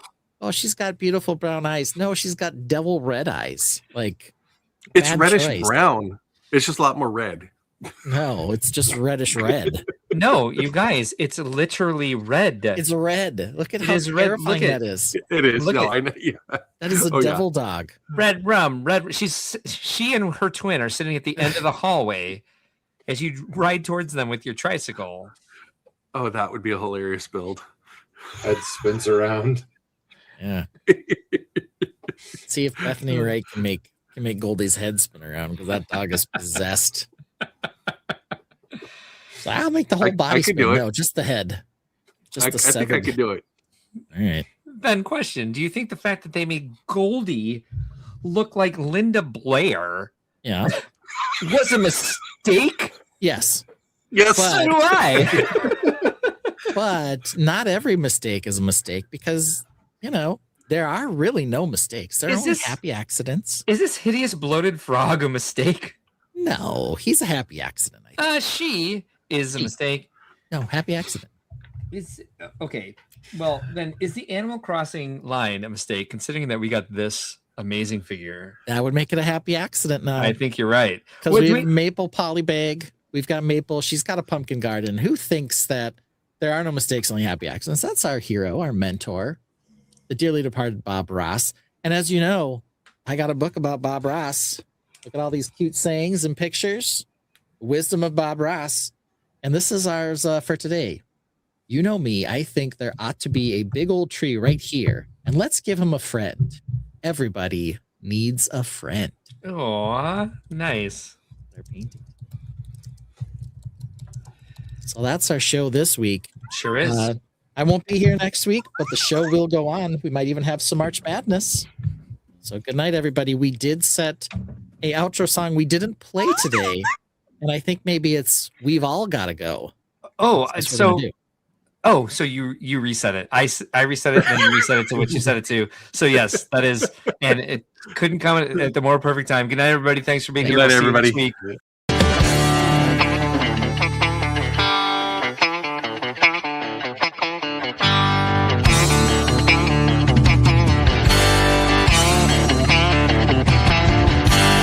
A wise man once said about Mark, you think he drinks water like a great white shark. About every 60 minutes, he's gotta go. Nature calls 2, sometimes 3 times a show. Hold the stream, he'll shout and dash. The show is live, but he's off like a flash. Instead of telling him you hold the stream, Ben provides cover, the perfect team.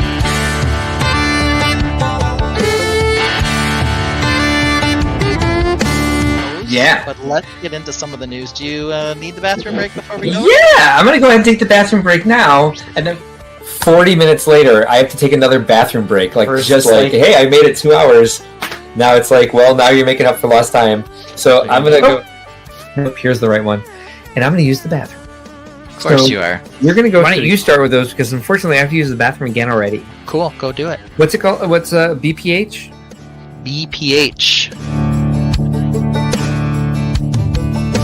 Ben plays a tune 2 minutes long while the Tainted sing along. Keeps the show rolling smooth, no rush. Mark mutes his mic so you can't hear the flush. Mark is muted, so let me unmute him. The reason I mute myself before I go is because I like to keep listening to what's going on, but I don't want everyone to hear me pee. Yeah, I managed. It's been 60 minutes since I last went, so I'll mute it and I'll be listening. Fair enough. Yeah, You'll be listening to me.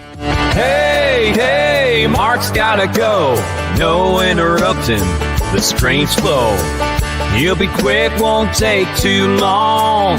He'll be done by the end of this song. Hey, Mark's gotta go. Mark's gotta go. Hey, Mark's gotta go.